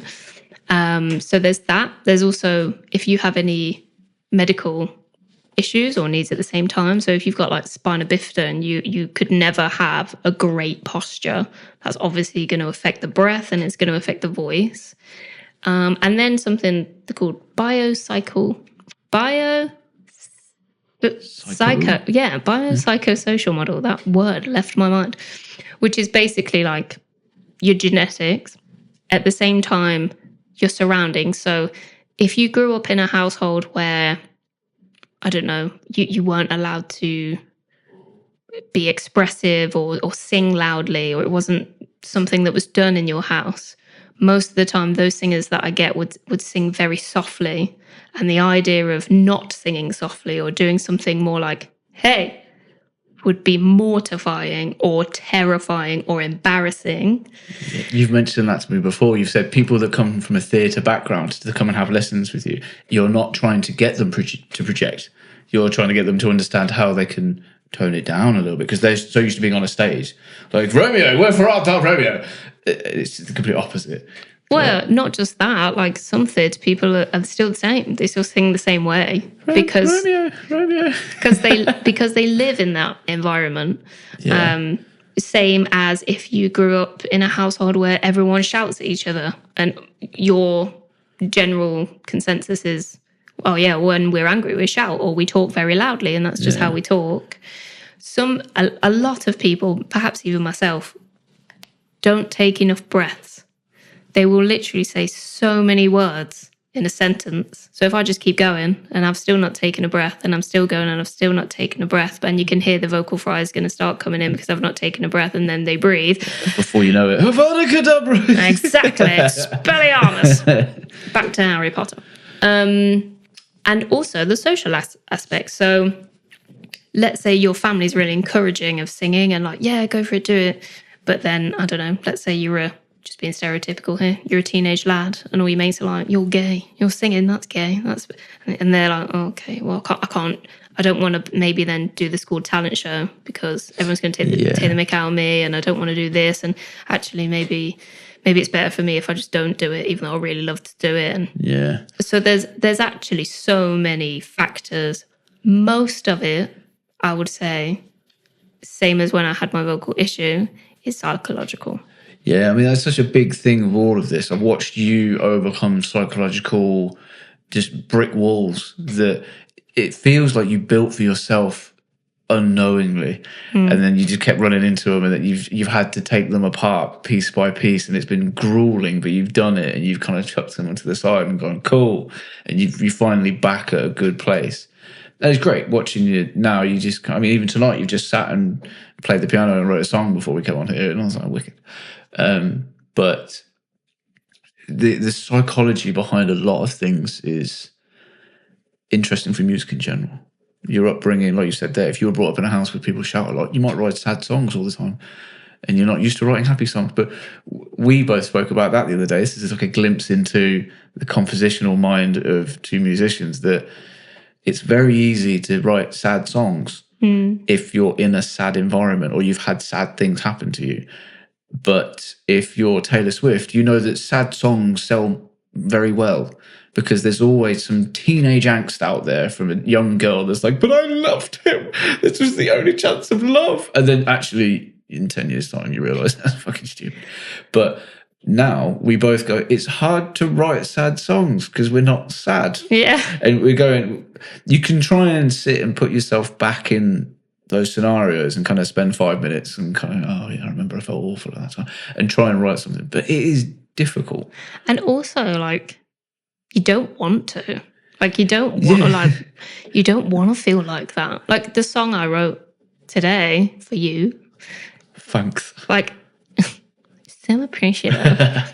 The chords are actually quite minor at one point. So it sounds like it could be a sad song, but the lyrics are just happy. That's just clever juxtaposition within songs. I like it.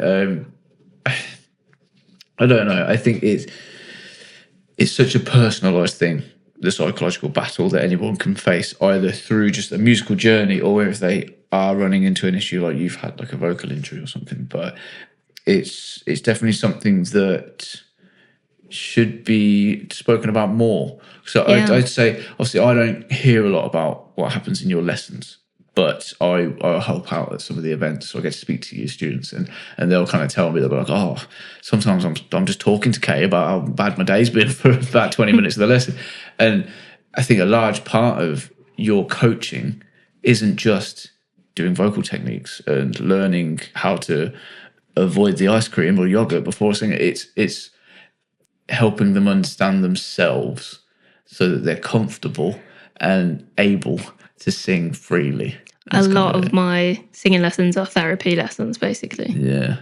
And then you come home and have to listen to me. And I love it. Like, I think the most beautiful thing about my job, which doesn't really like feel like a job, to be fair, is I really love filling people with confidence, but like I don't blow smoke up people's arse. Like I won't say, "Oh, that was perfectly pitched," if it's not, because I'm not helping them. You know, so it's the same as me sitting in the songwriting group going, "Oh, that was nice. Next."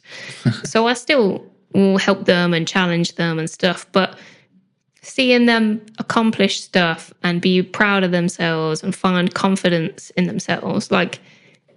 If somebody gave that to me at a young age in particular, that would be like gold dust. Like you've just given me a beautiful, shiny star to look after forever. And now like I have vocal coaching, like I have one a month. And I always leave buzzing after that lesson. I'm like, yeah, I've got your this. lessons. Yeah. Yeah. I think you should give him a shout out. Oh my God, yes. Chris Johnson. He's a lifesaver for you. If you're panicking before a gig and you're like, I've got a bit of a scratchy throat, you'll text him at 10 o'clock at night and he'll still reply, like, try this. Do you know what? Not only is he so clever, like he's so smart and does so much research and knows so much about the voice, he's not just like taken one book and applied that. God, no. He's like taken information from everywhere, tried and tested loads of stuff himself, and then gone, actually, do you know what? No one's talking about this, and this really works for me. I always find that this works. He's the first teacher, the first teacher you've had that I've obviously heard him talking in lessons that you've had and stuff, just next door making a coffee or whatever. He's the first person I've seen you being coached by his lecturer level knowledge. Yeah, definitely. Like, it's just ridiculous. But I like the fact he's quite scientific because it gives you confidence that what he's saying is actually real or at least believable. He's not just kind of bought a book from Amazon and gone, oh, yeah, let's do that.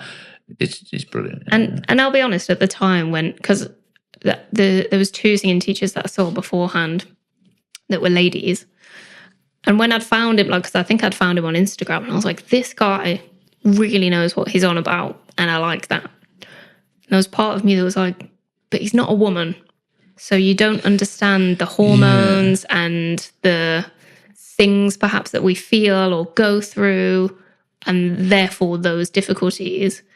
But like that, weirdly, it doesn't matter, because any problem I have that I take to him or any question, he's like, yeah, let's do X, Y, and Z. And he'll sit with me and figure it out. And it's funny because I've never had one lesson with him where I've sang a full song, which in some ways I'm like, please let me sing a full song.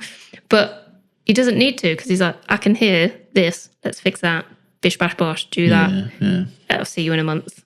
And but I guess you've got to a point where a monthly lesson is probably okay. Oh, if I could have a lesson with him every day, listen, I would build him an annex. Get fed up here. What are you trying to say? I don't mean in a bad way. It's just every day. Or in a good way.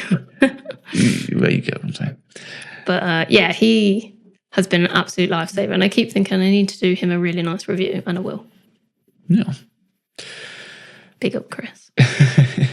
So, I mean, that's kind of a good overview of your journey from like college days up to you've had this vocal health injury. There's been a lot of psychological things you've had to deal with to overcome to get back on the horse and get to the point where you're confident again and able to do what it is you love and what you've spent pretty much your whole life gunning for. And that's where the anxiety comes in as well, because you've always said to me, if my voice stopped working and I didn't get over the vocal injury, I wouldn't know what I'd do with myself. I mean, I feel the same. My ear went, and I'm deaf in one ear, but I've spent 20 years doing music production and learning audio and playing instruments. Shit, what do I do now? But it's all perspective. It's how you deal with it. It's not a case of just giving up. So tell us more about now. What it is you do now and what you're hoping to carry on doing. What do you mean, what do I do now? Well, obviously, you've mentioned to us you do these lessons and you're a vocal coach. You told us nothing about the type of gigs you do, like weddings and all that kind of stuff. Obviously, you can't talk too specifically about somebody's wedding. I guess I've said I do weddings and I do corporate events. So this year we're back at Shearsby Bath for all of their Christmas dues. Oh, I didn't mean it as in promo. Yeah. Well, I guess they can't even come to that as well because it's a private event. Yeah, you can't come to that. I guess it's weird because I've spent so much time fanning around trying to get my voice to a good place and learning loads of stuff and waiting until I feel confident, ready to get back on the stage. And then I put so much effort and time into teaching and building up lessons. And obviously there's loads of other life things and problems that happened around that time at the same time. But yeah, I think really now is only the time I've gone, do you know, it'd be nice to do more gigs and actually make time to do more music stuff than teaching, because that was the purpose in the first place. Yeah. 20 odd years ago. Yeah. Well, we were sat in Manchester having breakfast, weren't we? those pancakes were. I could eat some of them now. We were just talking about it. Like, what do we actually want to be doing? And it was interesting that your answer was kind of down the road of I'd like to be an artist and actually record some of my own songs that I've written and, go on a tour doing that. And I'm going, well, what are you doing to help that happen? Because, it's not a bad thing. You're so focused on your self-employment and giving the best lessons you can and doing all the gigs you can so that the money's there so you can pay the bills and, all that kind of stuff. And I think we both kind of sat there and went, yeah, what are we doing to actually achieve what we want to do?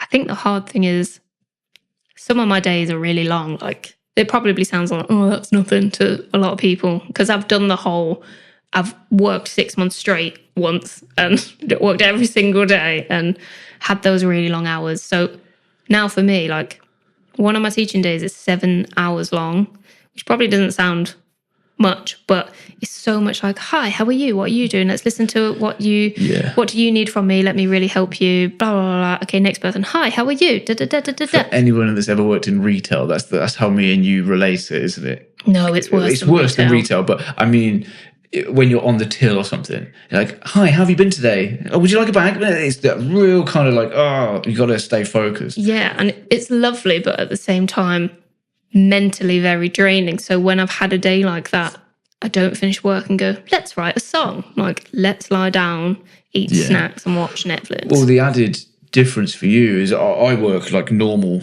9 to 5 hours, Monday to Friday. But what people don't realise is your students, they obviously do similar jobs to me. So they want their lessons after work. So your day starts at about 12 and finishes at like 8. Whereas I'm finishing at like 4, half 4, pardon me. And then I'm cracking on. And then by the time you've finished work, I'm ready to wind down for the day. But you're kind of going, well, it's still my early evening. I'm going to do this. And our timetables don't match quite well, do they? So one of us will be really energetic while the other one's quite tired. And we have to remind each other. You mean at 11 o'clock at night? Is that what you mean? Yeah, well, you mean 11:30 at night when we're just about to clean teeth because we've been addicted to some Netflix program and you're running around upstairs singing Disney songs and I'm going, read the room, Moorcroft. I'm tired. Like, it's okay to be happy, guys. She sings it very well. I'm just going, I've got to be up in 7 hours. Get off me. I'm saying get off me. Jesus. You do if I try and sit on you. Yeah. In a loving way, not a that's it, isn't it? You're kind of like, I've not seen your face all day, so you'll jump on top and just be like, hi. And I'm there going, I'm just eating that pizza. Don't jump on my bed. You're too loud. Get off. I don't say it that abruptly. He does. I don't. He does. But okay, right. I think we've had a good overview of that there. And it's interesting for anybody that maybe isn't a vocalist or isn't even a musician to hear about how you've got to this point here. I think there's obviously a lot more into that, and if we do other podcasts we can delve down those little avenues and those alleyways and kind of really dig up some old feelings, I guess. But I feel like we should venture into the future again. We've mentioned you want to be a bit more of an artist at some point, and that's great. If you get a Beyonce style album out there, I will be a house husband. I will come on tour with you and just do the washing. I don't care. Great. Nice. I would love that. But I think we should move into some more interesting topics like AI. Now, I've seen, obviously being in the production side of things, I get to see all these new little plugins and these cool little things we can do with like producing tracks and stuff. There are these plugins now that can emulate voices. Some are incredibly accurate where if I've got a recording of you and I don't quite like the words that you said, let's say, and then we were moving on, and then actually I wanted to say, and then we were running on, I can literally run this AI plugin and it will listen to the rest of the song and you singing, and it will learn how you sing in your voice, and it can change that word for me and it will sound exactly like you sang it. Creepy, but also very impressive. But there's other ones now where if somebody's making a dance track, if someone's making a dance track and they fancy just some vocals for it, they can just type it in, text to AI speech, and they can choose the voice that sings it, they can choose what key, and it will just do it for them. How does that make you feel after 25 years of perfecting your craft?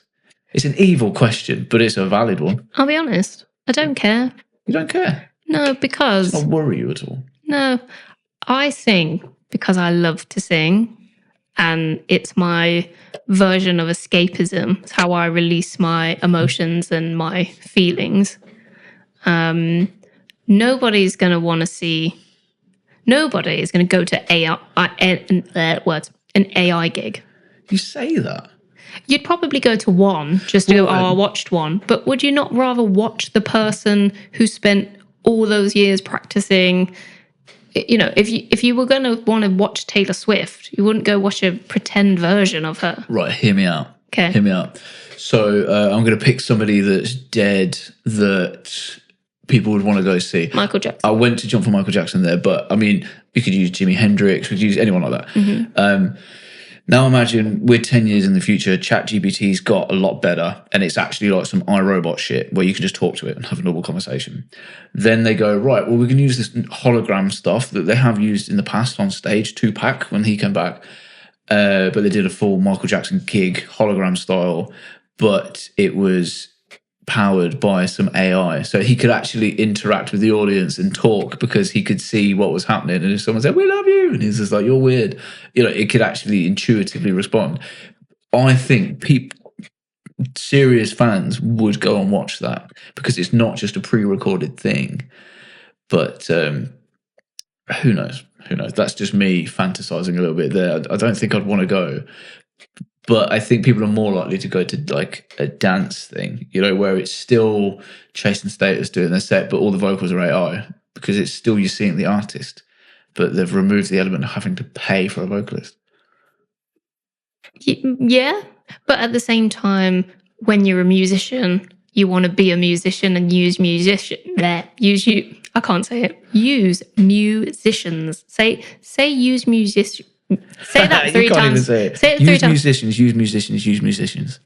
I told you not to have that dream. My face is broken. Yes, and it's kind of one of those things just out of the love of what you do. And there will absolutely, like, everyone's different, aren't they? Like, some people will be like, oh, all over that. Let's go see Michael Jackson or Jimi Hendrix hologram version. Yeah. Some people will be like, no thanks. So, it doesn't really bother me. And if anything, it'd probably be more helpful if I'm like, oh, I sang that one word wrong. Can I get AI to change it? Awesome. Done. Yeah. I mean, there's this new fascinating world of technology coming about for all this stuff, isn't there? I've heard of people talking about these AI gigs. It's not quite AI, actually. They're more virtual gigs. You know, when you put these virtual reality headsets on, and they're that realistic now that you can sit, it's got the head tracking, and you can virtually attend a concert. So it's a real concert that's going on, but in a couple of the seats in the stadium, they put like this dummy head with microphones where ears would be and cameras where eyes would be. And then you can pay a fee to sit at home with your headset on and your headphones, and you can move your head and look around the theatre and stuff. And it actually... it's immersive, but maybe not immersive enough to feel like you're there. But it's not a bad idea. Like if John Mayer was doing that, but in America, and he was doing his old stuff, like the blues stuff, I'd probably pay. I'd watch that because I know that there's no chance I'd ever get over there to see it. But who knows?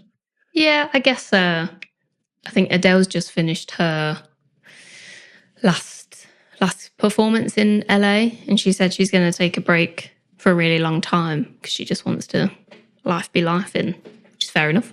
Yeah. And I'd have loved to see an Adele in a prime. Adele live, but you know, we weren't going to fly to LA to watch her and then fly back home. You need a passport first, don't we? We do, yeah. So yeah, like maybe stuff like that would be pretty cool, and you know, probably cheaper than even just having an actual ticket, which ticket prices are ridiculous these days. Did you hear about how much people were paying for Oasis tickets? No. Wasn't it like full on 3 to like £500? Let me chat GPT that. What was the average? I can't see, my bottle's in the way. Price of...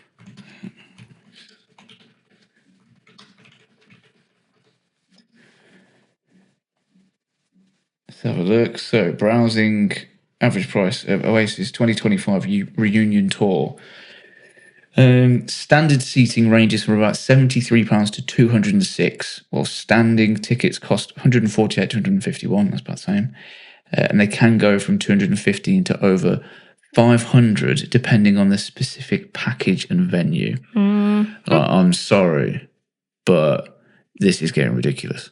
Well, it's similar to Peter Kay started doing a new tour, and we were like, oh, that could be quite cool.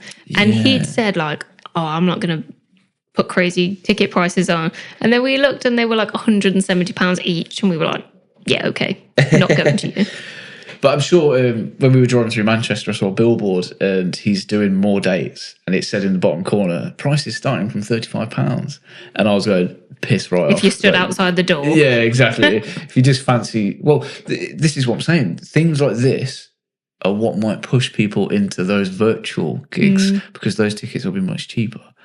And then you start living in this virtual world and the metaverse and, you know, all that kind of... I don't think that's going to go too well, to be honest. But, I mean... they'll probably have taken over by then and we'll full on be living in the jungle. In the same vein, though, rather than the vocals being done by AI, as a vocalist, it's tricky for you to find musicians you trust, isn't it? Like, with the work you do, I know you have... guitarists and stuff that, like Steve, we mentioned in Murder, incredible guitarist. Like, you could just put any kind of music in front of him and he's like, got it, let's play it. But he'll jam with it and he'll like make it his own and it's cool. It's like virtuoso would be the word. And who's the piano player, you know? Phil. Incredible piano. What's he worked on? Oh, he's the MD for the Royal Shakespeare Company. Incredible. Yeah, he's one of those people who can play everything. You know, there's just people that make you cross. They're just good at everything. Yeah, I know those people. But, I mean, there's no point in being bitter about them. We should just be thankful that they exist. But I wouldn't say... It's not hard to find people you trust. It's hard to... You know, if I turned around and said, oh, I've got this idea, I'd really love to work on this. If you're not paying them for their time or they get an opportunity like, well, I could take this gig and get in with these really cool people and then start doing more cool gigs. They're not going to pick my project that's not their passion project that I'm not paying them for. And this is where I was going with it. So because there's all these pitfalls and these issues and setbacks with musicians and projects you want to do, instead of where I might go, oh, I'll just use this AI vocal plugin, blah, blah, blah, there you go, my vocals are ready. Would you, as a vocalist, go... oh, I'd use this AI software to go, can you write me a soft ballad style 4-chord progression on an acoustic guitar song for me, please? Absolutely. Yeah. See, that's where things start getting competitive because a musician now is probably sat going, no, you're going to put us out of work there. Just as much as you'd be like, well, you're going to put vocalists out of work if you're just going to use them for you. No, but if I was to perform that live, I'd use a musician. That's it. It's just, it? I need help. I need something to write to. And if that person's not going to give me their time for free, which why would they do that? I don't expect them to do that. And a lot of rehearsal. And if it's not their song that they're not really passionate about, they're not going to be that bothered. But if it was live, absolutely, I'd be like, I'll pay you. This is the track. Learn it. Thank you. Amen. Yeah, it would be interesting. I mean, I've tested that theory. I've asked ChatGPT to... I've kind of given it the right prompts and said, write me a blues song for a guitar, give me the chord sequences, the BPM, the key, and the song structure.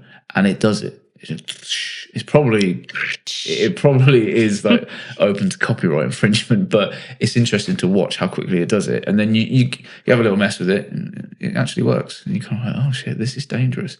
But... do you think that this is going to saturate the world of music, the AI influence? Well, if you think about it, like the music universe, if you like, is already saturated with so many songs, so many genres. Like adding AI is just going to be take it or leave it. Like, do you like rock music? Take it or leave it. Do you like jazz? Take it or leave it. Do you want to use AI? So it could blow up and be great and probably will for a lot of people because a lot of people are in my position, or I'd know a lot of producers who were like, I need a singer.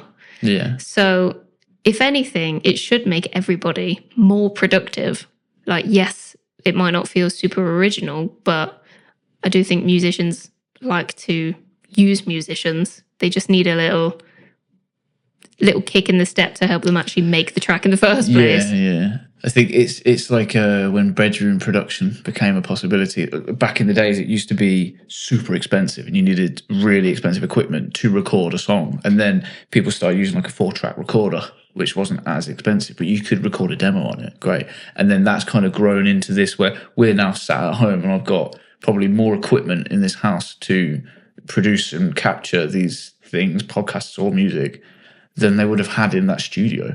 Yeah. And it's now become more of a possibility. So you're saying AI is just going to be more of a tool to help.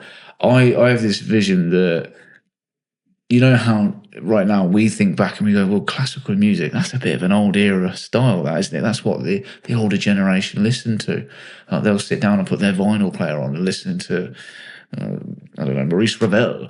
And I think this AI stuff is going to be, it's going to separate music into different categories. That you're going to have real music written and performed by actual musicians, and then you're going to have the electronic genres that are aided by bits of AI and stuff. And we're going to be that older generation that still remembers the magic of going to a gig and what it feels like to watch a really good musician actually play it and then leave going, wow, that was a performance. That was incredible. Do you know what would be more interesting? What happens with royalties? Because what if me and you separately typed in, can you write me, I don't know, a ballad on the piano using the chords E minor, G, C, and A, for example? Is it going to learn that it needs to create an entirely different song if it's already given that to one person? Or is it that nobody ever owns the musical rights and you just own your performance rights? This is a great question, and I think it's kind of on the precipice of ongoing debate with people like PRS and stuff right now. I've just asked ChatGPT, said, what happens with royalties for a song if I used an AI-generated vocalist? And let's have a quick scan through. Using an AI-generated vocalist in a song raises complex questions about royalties and copyright as it intersects multiple legal and ethical areas. Here's how royalties might be handled. Song composition royalties are unaffected by the use of AI vocalists. They're split between the songwriter and the publisher. Yeah, that makes sense. Performance, if the AI-generated vocal is considered a performance, there might be no direct royalties assigned to the AI itself. However, the entity that created or programmed the AI could claim intellectual property. And I'm pretty sure I've seen this happen. So I've seen some playlists online where if you click on, so it's somebody's song and it will say featuring, and it'll be something weird like female dubs, and you're like, that's a weird name, and you click on it, and the profile is it's like a cartoon picture of like this kind of cartoon woman, and then you look at all the songs, and they're all different kind of genres and stuff, and you realise it's the same voice, but I'm pretty sure it's an AI voice, and people are using it, but they're kind of treating it as an artist, that AI generated plugin that they're using or something. And also, where is the AI voice coming from? So let's say the AI voice was specifically like they took, hello, turn left. They took that woman's voice, but then, what if she sang? Could she then be like, well, you've used my voice, actually? It's true. I mean, I guess we've kind of answered our own question there. It's still up for debate by the look of this. A lot of people are still arguing about it, but I don't know where it's going to go, but I think it's interesting. And I have used it, and I probably will continue to use it. Even the intro music to this podcast, Bridging the Gap podcast, that was an AI-generated voice. I tried doing it myself, and it just sounded silly, so whatever. But okay, I think we've delved into the world of music and singing enough, and I think we should go into some of the more I wouldn't say mundane, but conspiratorial topics with yourself. Because, yes, strap in. This is where shit gets weird. Because I do think we have these interesting conversations. And I think we have a very broad view on a lot of these things. And we're open-minded, but realistic at the same time. And I remember talking, I think it was on the Haid podcast, about the paranormal morning you had the other day where you rolled over and the door just opened and closed. That was weird. I thought about that this morning and then it freaked me out. Well, every time I leave now in the morning, I make sure I pull the door shut. Good. So that it can't happen You again. should do that anyway. Yeah. But let's delve into your mind. Have you ever experienced any paranormal activity that you think is paranormal? I don't know if you'd class this as paranormal or just really weird. So in my old house, the computer, the big old backed computer where you have to full on Classic, not be on the phone to use it. MSN days. Okay, yeah. Was in my mum's bedroom in the corner, and behind me, so if I was sat at the computer, behind me was her built-in wardrobes. And for some reason, I always used to look over my right shoulder into the corner of those wardrobes. Like, it just felt like someone was behind me. Oh, some gremlin just sat up there, like, okay. Yeah, and it was like, it was an uncomfortable feeling, like something dark, not like was going to kill me. It was just like you know, the same thing that you think when you put your foot down next to the bed, someone's going to grab your ankle. That kind of feeling. Yeah, yes and no, because it wasn't like. Well, I guess at some point I was literally like, is somebody just stood behind me? Like if I just stood over your shoulder and you closed your eyes, you'd be very aware someone was there, wouldn't you? Like, yeah, it freaks me out more when I feel like someone's staring at me and I look over and like on the other side of the room and there is just like some bloke in a calf just looking at me and I'm like, ooh. Yeah, like, I was right, but also stop fucking looking at me. I guess maybe I'd describe it more like energy, like an uncomfortable energy. So anyway, I do this like all the time to the point that it made me not want to go in the room. And then years later, I remember asking my mom, like, oh, have you ever seen a ghost or whatever? And she said she was going through like a really bad period in her life. And she like shot up out of bed. And in that corner that I always used to stare at came this face. And it imagine on like Harry Potter, we keep going back to Harry Potter, but you know when when that face comes out the books and it goes from the restricted section. She was like, I saw that and there was a face, not from Harry Potter, but there was a face just screaming at her, and she was like, I don't know what it was saying, but it was just like screaming at me. And she was like, I just hid under the covers.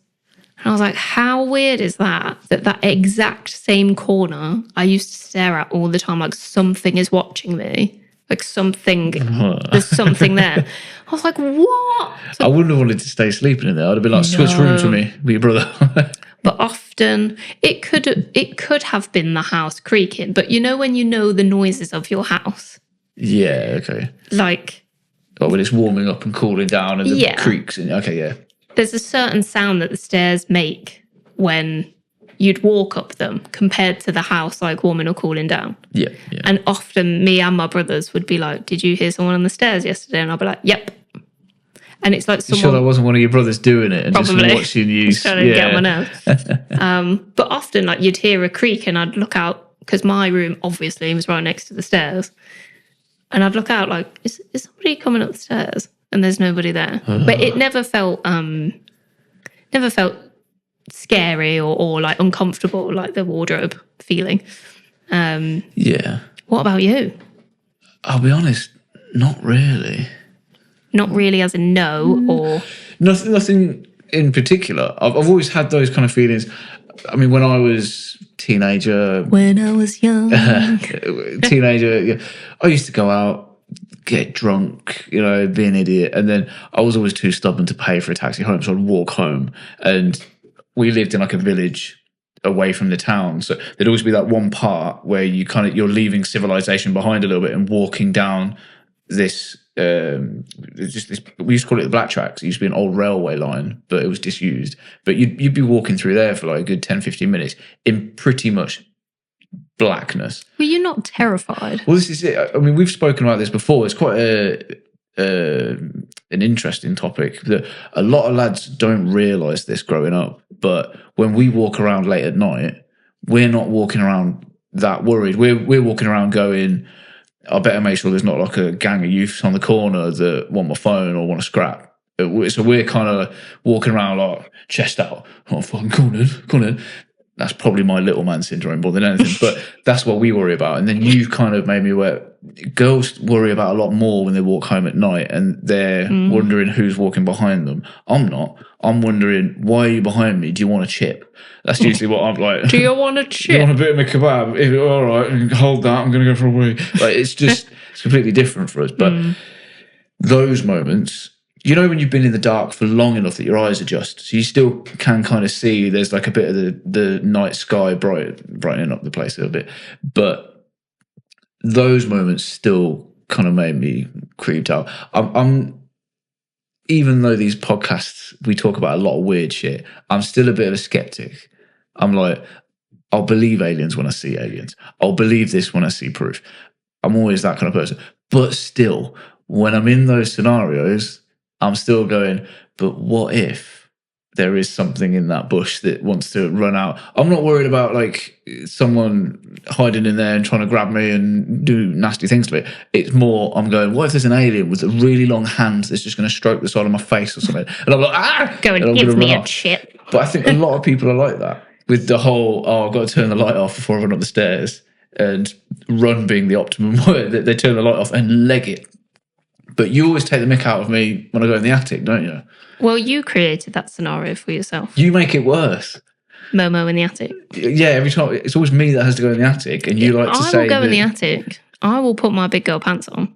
You used to say Momo's in there hiding, waiting for me. And now every time I'm up there, I have to kind of look around a little bit like, well, no, you one day were like, I don't know why, I just started thinking, what if something just went like, wow, in the attic? And I was like, what, like Momo? And you're like, no. I suppose it's, you're getting your own back, 'cause in the old house we used to live in, I used to say, oh yeah, say hello to the little girl that's waiting in that room for us. Just like the horror film kind of girl that's just like, good evening, Kay. Oh, don't. And their head spins all the way around and stuff.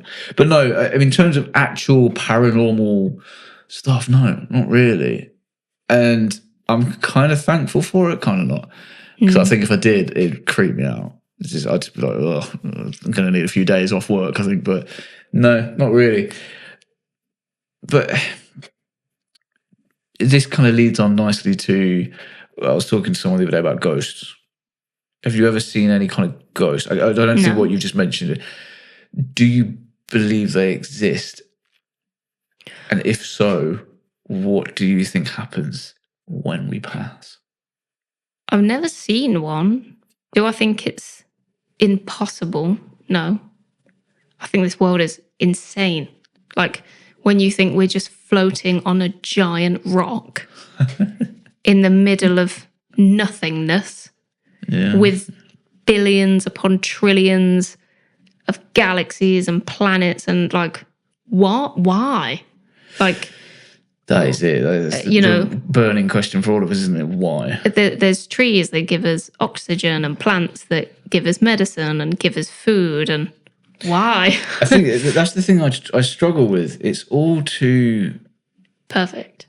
Well, we didn't say perfect because nature has. I mean, Darwin would be happy with this. It has an ability to evolve in a way that supports it. It is the survival of the fittest, isn't it? Natural selection, I guess. As in, we were successful because we had thumbs, and the thumbs helped us do things that the other species couldn't. So they died out because we could get the food and they couldn't. So it's not something that's just coincidence and perfect. It's something that over millions of years has happened in a way that's meant that we are the result of a long selection of choices and decisions and evolutionary steps. So I get that. But then when you move away from that and go, but from a universe perspective, the odds of us being on a rock that's the perfect distance away from the sun to allow some mold to grow, and then that happened. But then also we are a galaxy within galaxies and galaxies and galaxies. There's got to be some explanation as to why, and no one can fucking tell us why. Hey, you watch out, Graham Hancock. Oh, honestly, I really want to call him Graham Norton. that's a very different show. Very different show. But yeah, Graham Hancock, I think his brother-in-law, again, if you're happy we're talking about this, you can't dispute what he's on about. And I think, I'm not going to go into loads of it again, but there's something there. Can we just mini take a moment to laugh at? And don't get me wrong, because we watched both seasons of, what is it, like Ancient Apocalypse. Yeah.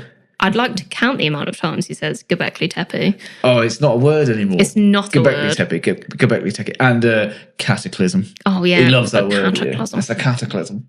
But, so this recent one is actually good because he's got evidence. In the first one, there's literally one point where it's the equivalent of me going into the garden like, this rock could be 1 trillion years old. And I could have also bought it from IKEA yesterday. Why did you say that in a sexual kind of Marks and Spencer's advert way? Because that's how Graham talks. This isn't just any rock. It could be your sexual rock.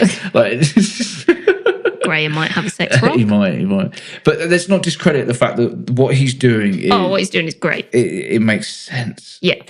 But like now there's evidence. Don't pick up a stone and go, this stone could be really old. Like, yeah, I mean, okay. It's definitely worth, if anybody listens to Joe Rogan's podcast, he's just done another one with 2 blokes that have come on. Flint Dibble was an archaeologist that came on. That is literally his name. I mean, it sounds like a fucking stupid name. I'm sorry for swearing, but it's just, he's an idiot. He came on to have a debate with Graham, and he was so confident in what he was saying and just debunking all of what Graham was saying. And then these 2 more blokes have come on to now go, just to let you know, he was lying about most of it. Here's why, here's all the evidence. And I've not seen that one. Oh, it's very, I'm only halfway through it now, but it's very interesting. And it's just, all of this stuff keeps coming out. He's got so much evidence. People try and discredit him, and then people go, no, actually, you're wrong. And this begs the question. And you don't have to answer it if you think it's too controversial, but do you think that there's something that we're not being told?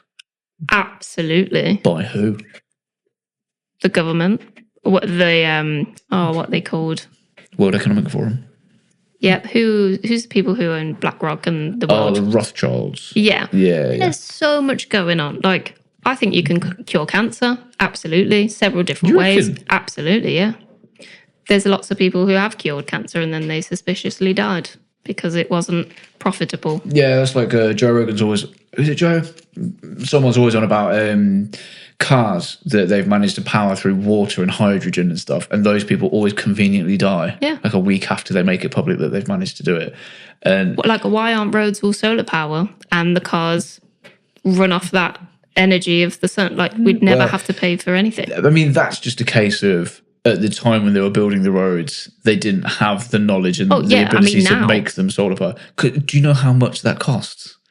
But do you know how much that would reinstate save? A full width road. Yeah, but someone's got to front the money to begin with. And you've got to think the people that generally deal with the roads in your local area are the council. And the council is shortchanged a lot because we're the ones that pay for it out of our money. So it's, I'm talking more, there's people out there that probably aren't even on our radar that know how the pyramids were even built, because you can't explain how they were built, and it's been God knows how many years. They keep finding new chambers in there. Some people think it's some old technology on I don't know, some weird way of making energy. Some people think it's a burial chamber. Like, what the fuck? Think about it like the in quotation marks normal working person. So I'm just watching Pete eat a chocolate cornflake cake turning away. Do you know what? I was Googling mute buttons the other day. I really want a mute button so that I can have a bit of my vape or I can eat. Oh, it's okay. Yeah, we'll get there. Yeah, if you think about the modern man and woman, we tend to end up in these 9-to-5 jobs, slaving away, working so much. Like the UK especially, like we all work. I mean, probably also loads of other places, but I'm a very sheltered human. But we work so hard and we're so tired all of the time. Just Graham Hancock, one man, dedicated his life to investigating Not, I mean, don't get me wrong, he's probably worked a few odd jobs, but he's not working a 9 to 5 doing for a company he's not bothered about. He's just dedicating all his time to facts. And look how much that one man has already just uncovered or found out. Imagine if all of us did that with our time. Well, that's it. I think it's hard to have the enthusiasm when day-to-day life is just bringing you down, just knackering you out doing a job that you don't care about, and you're like, ugh. But I think my dad at the end of his podcast said, never, I can't remember the exact quote, so forgive me, Father, never think that the actions of a few can affect the many, or something like that. And it's so true. Like, I guess that's something that we could probably touch on now is, what do you think, we're not going to go into like Trump and politics in depth, but what do you think of the recent kind of shift in the past couple of years? It probably is post-COVID because it's made a lot of people doubt mainstream media, and a lot of stuff's come out that's making people rethink who there is giving them the information that they get and who are making the big decisions for the country and all that kind of stuff. What do you think is going to come of it? Because that's half the reason we're doing the podcast, isn't it? Because we've noticed that there's a lot of people around us that have these similar views that nobody hears about unless they're listening to bloody Joe Rogan or Jordan Peterson and a couple of others. What's your one that you like listening? Diary of a CEO. Yes, Diary of a CEO. So it's weird that people are more inclined to listen to 3 hours worth of like me and you having a chat now than they are going back to TV. It's weird. But I mean, what do you think is going to happen? I guess my brain often thinks in extremes. So if we were to think about ultimately the best health for us, the best health for us would be not working the amount of hours that we're doing. It would be living off the land.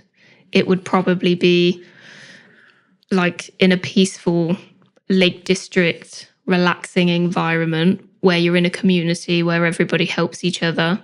And I don't know, your kids are in a creche and one neighbour looks after them 1 week while everyone goes out and makes dinner. And it's more like a communal thing. I think the penultimate of change, not to cause any riots, would be for everybody to stand up and go. I love it when I think it was France or Germany. It was Belgium. All the farmers were like, no. Yeah. And they tried to put all these speed cameras up and they just took them all down. Yeah. I think that's what we all need to do, but we're too afraid, which is what they want, of, I don't want to lose my house, don't want to go to jail, I need to make my money, I need to keep my job. And like, even people's opinions on COVID, I can't say that because I might not have my job. And well, I mean, that's it. On the button there with that comment, because you're right, it was France. I'm always the French public have always had a long tradition or a long reputation for if they're not happy about something, they're out in the streets. And so I think the French government are very aware that they need to be careful when they're making changes like that. They still try it, obviously, because they're in power. They think they can. The farmers, absolutely. I'm pretty sure I saw a video, though, of them going around shoveling poo all over like shop fronts and inside McDonald's and stuff.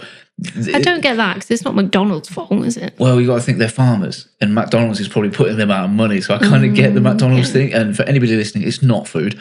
It's not although food. 20 nuggets and a large fry, I can't help it sometimes. But yeah, as a nation here, we are too worried, and I think that's it. They've got us, and if we were to stand up and do something about it, it's because we're not as united as maybe the French are. The French are, because they have a long history of it, they all go, yes, we stand together. It's like a union. It's like a union at a company. If they've got so many people in the union, you feel like you have a bit of a sway in the decision. We're not unified, ironically, considering we're called the United Kingdom. But it's easy to divide and conquer, as they say.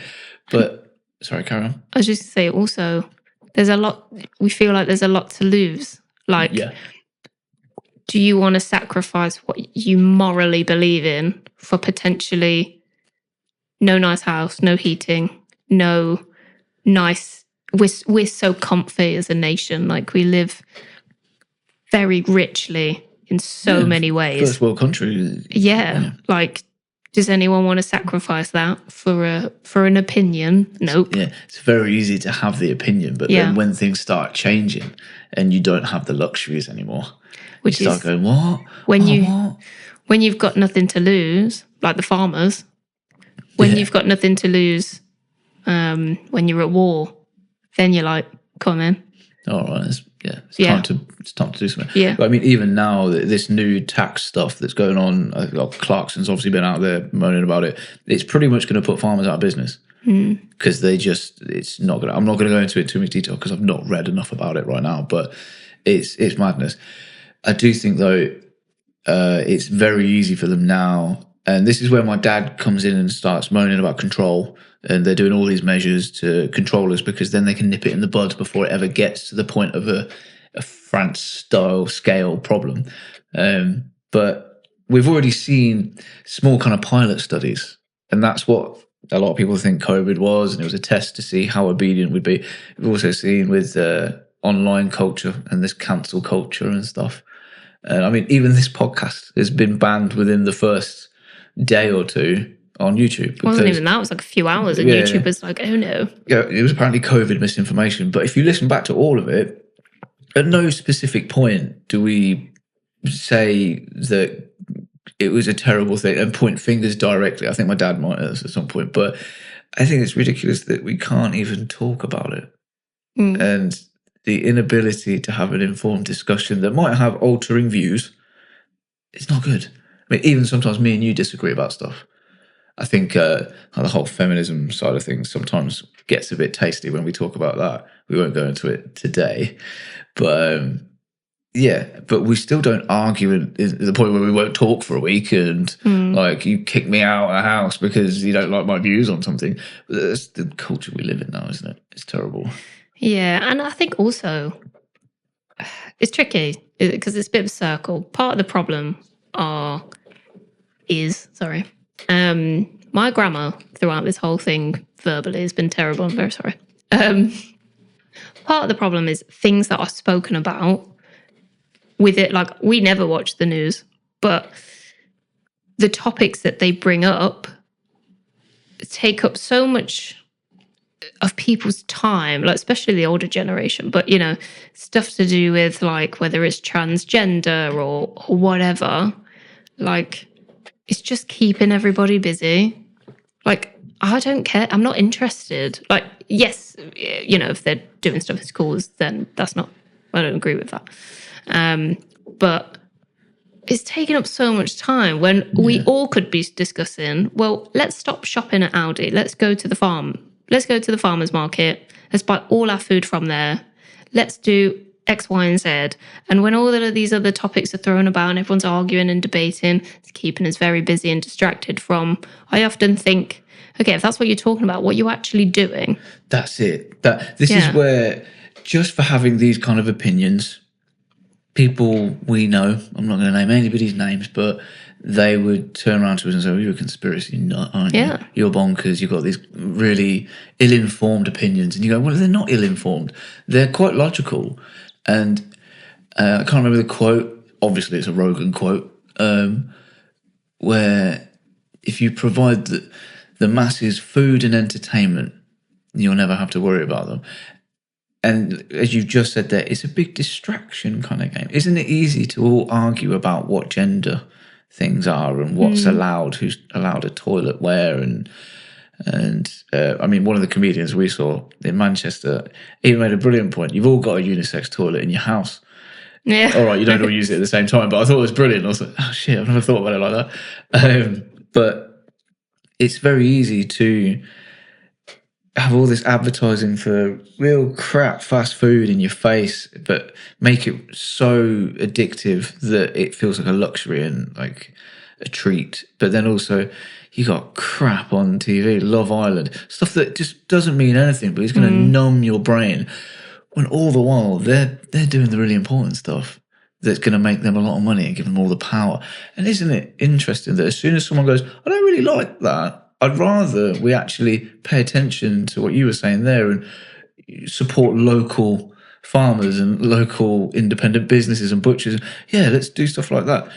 Oh, no, you kook, get out of my face.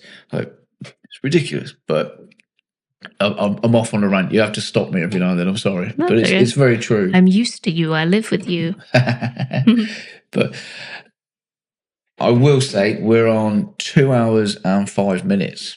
Shall we call it there? I think we've had a brilliant kind of introduction to you as obviously my partner first, and your life and the journey of your career and your vocal kind of ability and its inability at points.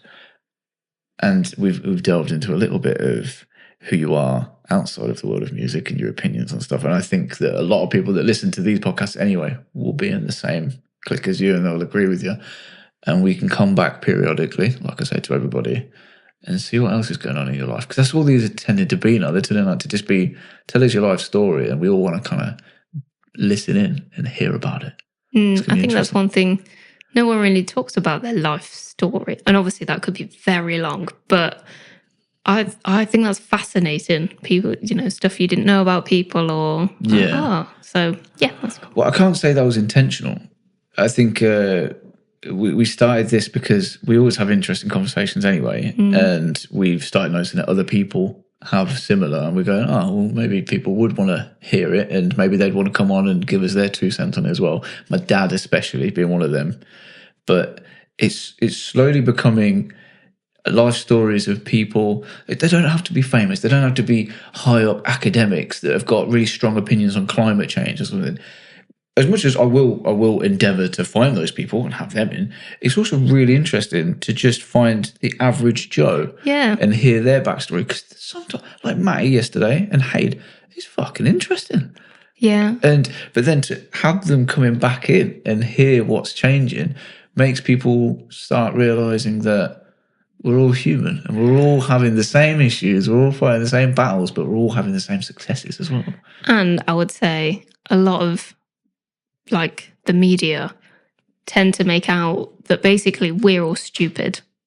If you're not making loads of money, you're not important and nobody agrees with your views. Your opinion doesn't matter. Yeah. But if you are getting together loads of Joe blogs, if you like, and everyone's going, oh yeah, he's not some rocket scientist, but I totally agree with what he's saying and what a difficult life and what an interesting person. And I think that's a really lovely thing. And I will say what Matthew was saying about what he was doing for guys and guys' mental health. I think that's so wonderful because growing up, I'll never let you finish this podcast. All right. Growing up, I guess my stereotypical thought of men or witnessing of men is... Me included. Well, not necessarily, but it's the whole actually yesterday you or whenever you said to Matty oh, you soppy git. And I was like, you're a soppy git. Oh, that was about him proposing to Kim. Yeah, but and I said it as sarcasm. Yeah, but even that reaction, that's very... oh, mate, no. It is. It's like, you don't have to talk like that. Everybody knows that that's not... You're not actually being a real person. Not... You're not feminine if you just say, I'm having a really bad day and I don't feel good. But I think that there is an element of, if that was somebody that I'd only met that day, I wouldn't say that to him. Because I know I've known him for 30 years. I know that he knows I'm joking. But he also knows that if he ever really did have a problem, he could come talk to me. So I don't mind that. But I get what you're saying. It's a product of society and the upbringing I've had where I think that's how you should react. But obviously, sorry, Matt, you didn't mean it. But, Oh, no, I'm just more saying as an outsider, when you hear people talk like that, it's really sad that, and I'm just guessing, but guys feel like, well, I'll be bullied or taken the mickey out of if I actually say how I feel, because then people say I'm gay. No. And women love a guy that, no one wants to date anybody, female or male, that doesn't communicate their feelings well, that will be aggressive, if you disagree with their opinions, if they're like palming off how they feel and not giving you anything back, you know, if you're like trying to help. And it's not attractive. It shows, if anything, actually how insecure you are. But also, I understand how people have got there, and it's very sad. I hope we can live in a world where everyone can talk about how they feel and have a friend to confide in, or a therapist to talk to. Or I think it's interesting. It's such a tricky topic because I agree with you. I think everyone should be able to talk and decompress, as we were saying with Matt yesterday. But there's also an element of blokes also don't want to appear weak. And it's a very primeval, or whatever you'd call it, primitive thing that back from the days when you'd have to go out hunting. You know, you don't want to appear weak because weakness doesn't get you where you want to be, whether that be in an old society or modern society. But isn't it interesting that what you're saying there is words make you weak? But the thing is, I'm not saying words make me weak, but it's like I'm more than happy. Like I said yesterday, I'll have an hour-long conversation with you about something that's really wound me up. And yeah, it kind of helps me work through it and kind of go, maybe I am just, okay.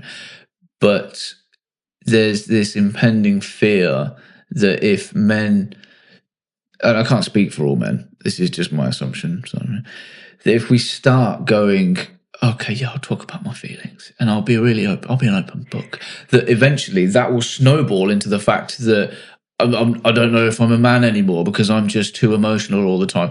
That's the worry that stops it from happening. But what's interesting is even the way you just said that, like, oh, my emotions, I'm an open book. Sarcasm, yeah, it comes out of sarcasm. It's like you think like that's like, because you said that in a very kind of feminine way. But when you're talking to me about your day, I'm usually quite angry, to be honest. This prick cut me up earlier.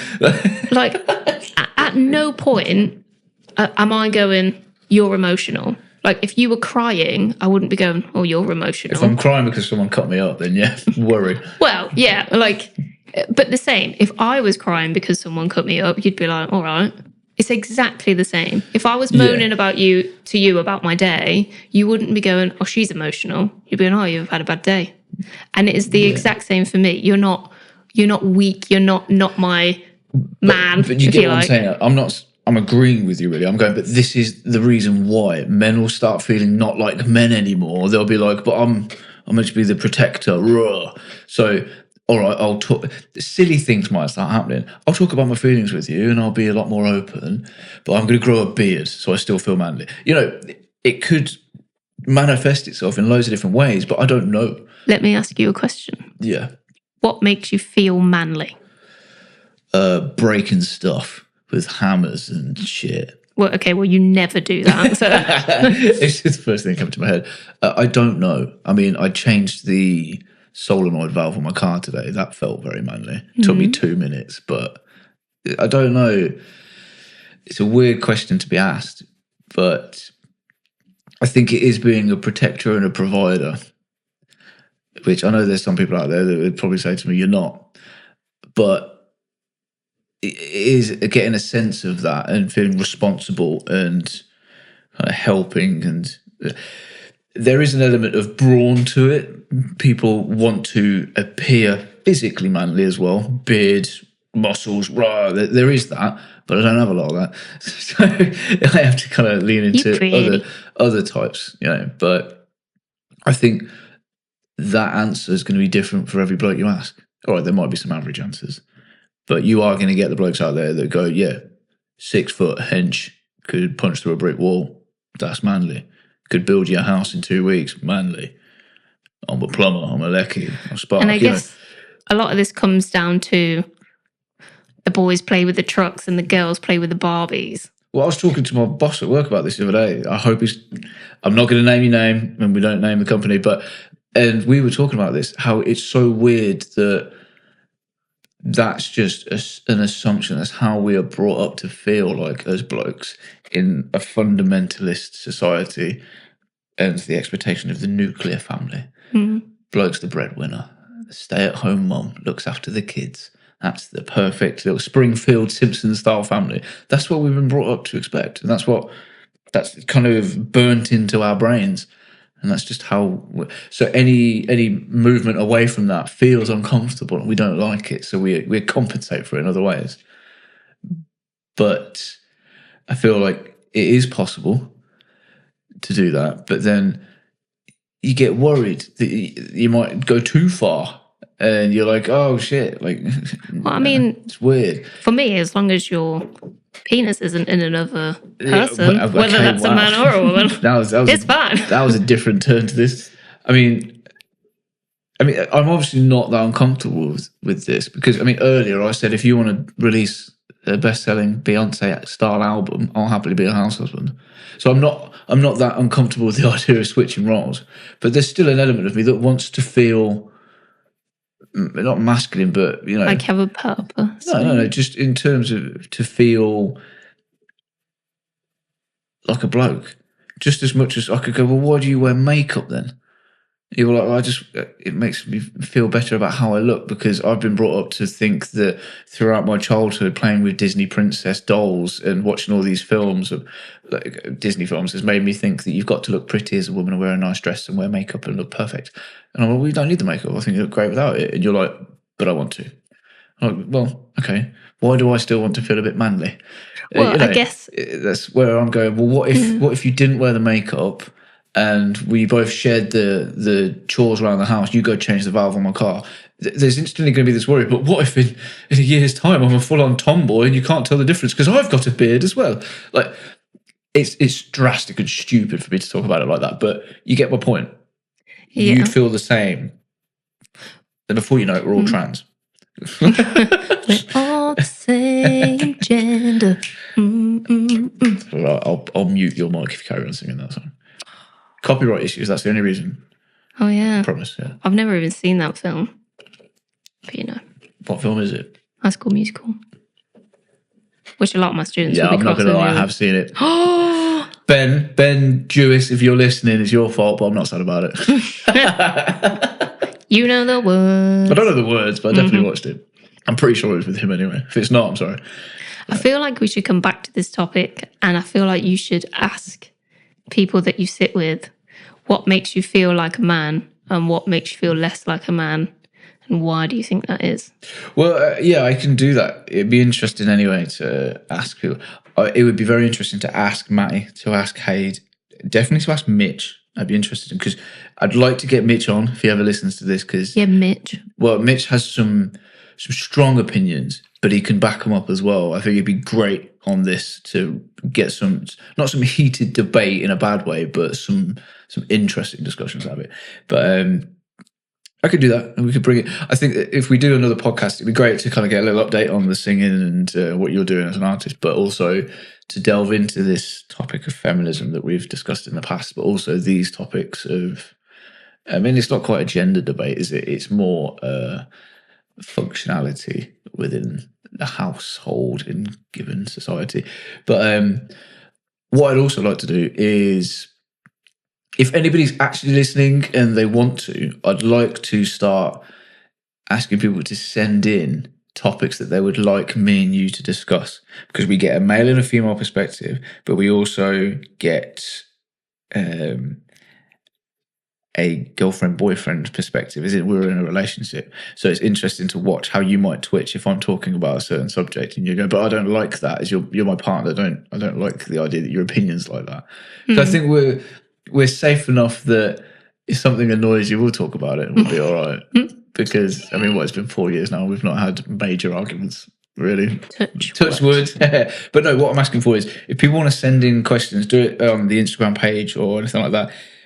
I'm talking more the controversial topics. Aliens, do they exist? Are there aliens in the sea that we've not discovered? Yes. Like, are octopuses aliens? Or, what about the concept of flat Earth? We've not discussed that yet. So you just completely gone against it. My dad's against it. I'm against it, if I'm honest. But talk me out of it. Send me a link to why. I'm not discussing that with you. Oh, come on, it'd be fun. No. But if there's any of these weird topics, send me some links about why that justifies your opinion or something you think we should watch on the podcast. That would be fun. So we do our usual kind of catch up and some of these interesting topics, but we also get kind of a listener input, and we can go over some of the stuff that they've sent. Funny, weird, whatever. I don't care. It'll be great. Right, should we call it there? Because we've still not had dinner.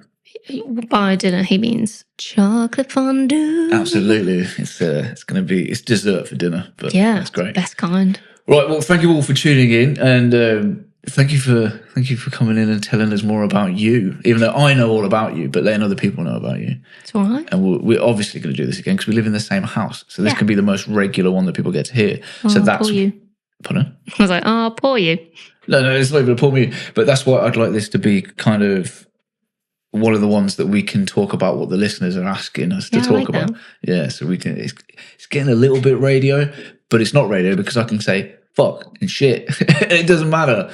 So we can give real world opinions rather than being PC on it. Like, I think there's some weird shit in the ocean that we haven't discovered yet, but we'll talk about that next time. Okay. But anyway. Good to see you, Kay. I shall see you for the rest of the night as well, to be honest. Yeah, you will. All right, thanks all. Bye. Peace. Bridging the Gap Podcast.